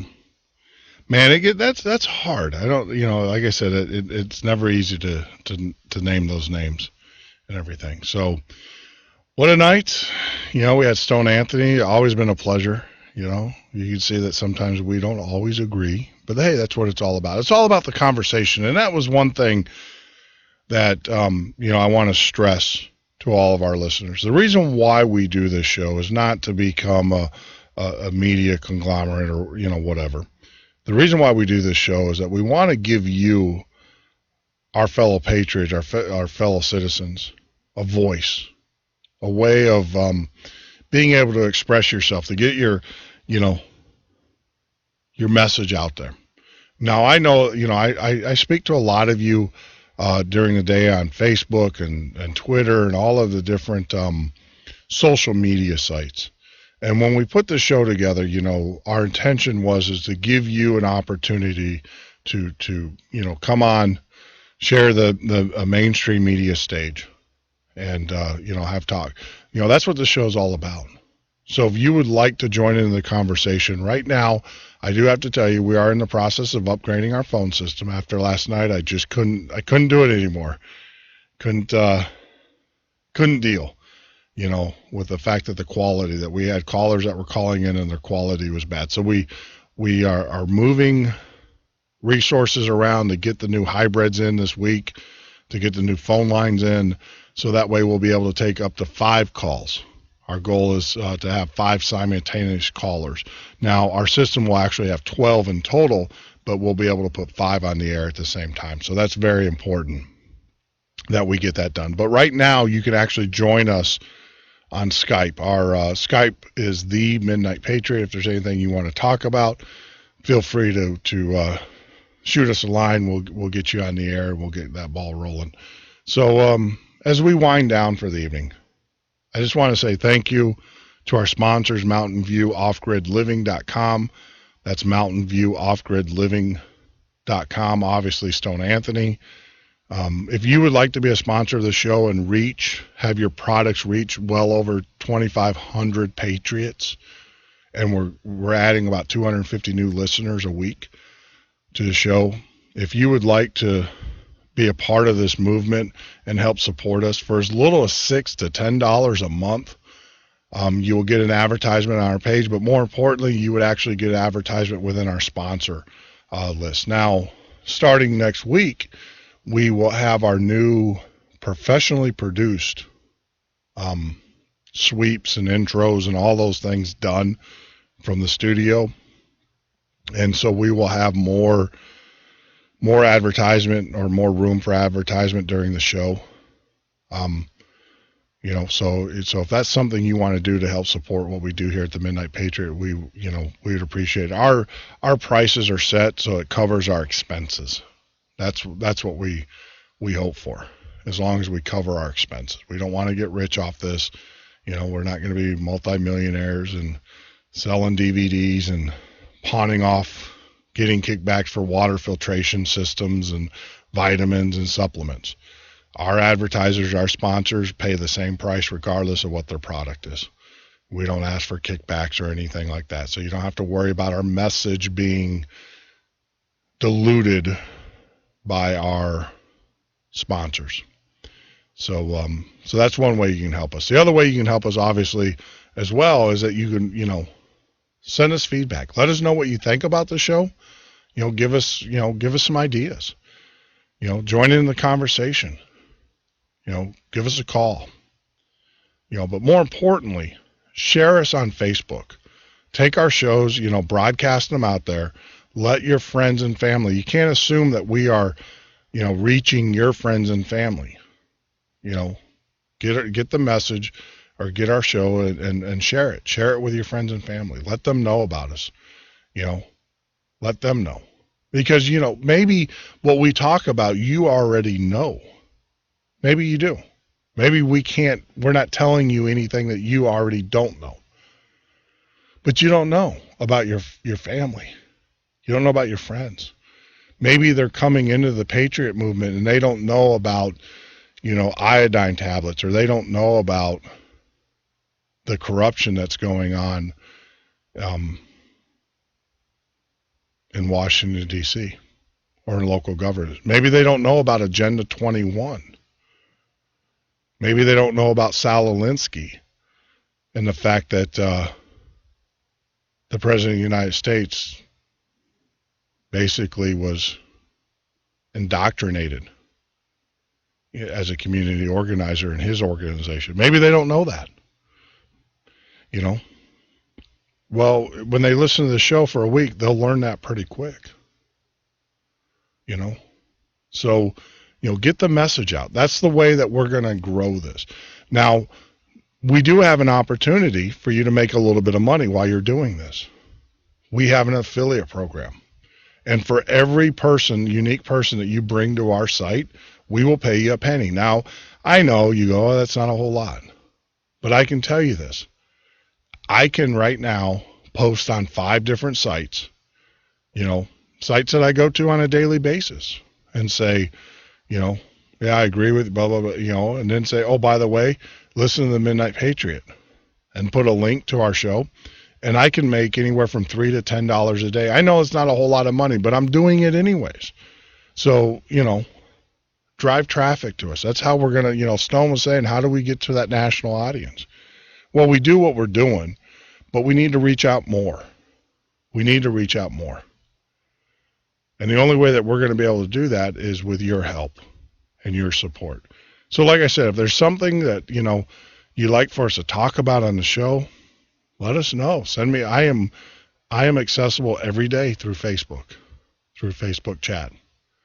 You know, our Facebook fan page is Midnight Patriot, not but actual Midnight Patriot. That's how that's how you reach me. I respond to every chat request, every message that I get. If you'd like to be a guest on the show, talk about issues like we've been doing over the last 2 nights and stuff, feel free to, drop me a line. We'll get you scheduled. We'll get you in on the show and get you, dialed into the conversation. But that's how we're going to grow this. That's how we're going to make this our voice in the Patriot community. So, wow, what a night. I do apologize. For some reason, it's like, I don't know what it is. I think I'm just so exhausted from the weekend, from working up at the club. But it was an outstanding weekend. And it's a great week. It's a great week. But as we kind of wind down here, I just want to say to everybody, thank you. Thank you for giving me an opportunity to come into your lives, into your homes, and speak with you on a nightly basis. When I started doing this, I never thought that it would be this successful, and we've just begun. I can tell you that I have met more patriots in the last 5-6 weeks doing this show than I've ever done. And that they're all over the world. All over the world. I mean, we have listeners in Scotland, as I am told, Kenneth. We have listeners in Australia. We have listeners that are in all the branches of the military, at embassies, when they're allowed to listen to us. We have listeners that are, every race, every gender, every religion. Yes, we even have Islam listeners, Muslim listeners. I get the messages from them that I have to translate. It's incredible. It is just incredible. And I'm just blessed that I have the opportunity, like I said, to come into your lives and to be somewhat of a part of it. So with that, I want to say God bless you. May God keep you. You'll always be in my prayers, my fellow patriots. If you need anything, you can shoot me an email, jeff@themidnightpatriot.com, or you can go to contact us on the Facebook, on our page. You can join us on Facebook. Send me a message. I'm usually there, like I said, during the day, even after the show. I'm usually up for about another hour or so doing research, doing my reading for tomorrow. But, may God bless you. May God keep you. And until we talk again, my fellow patriots, good night.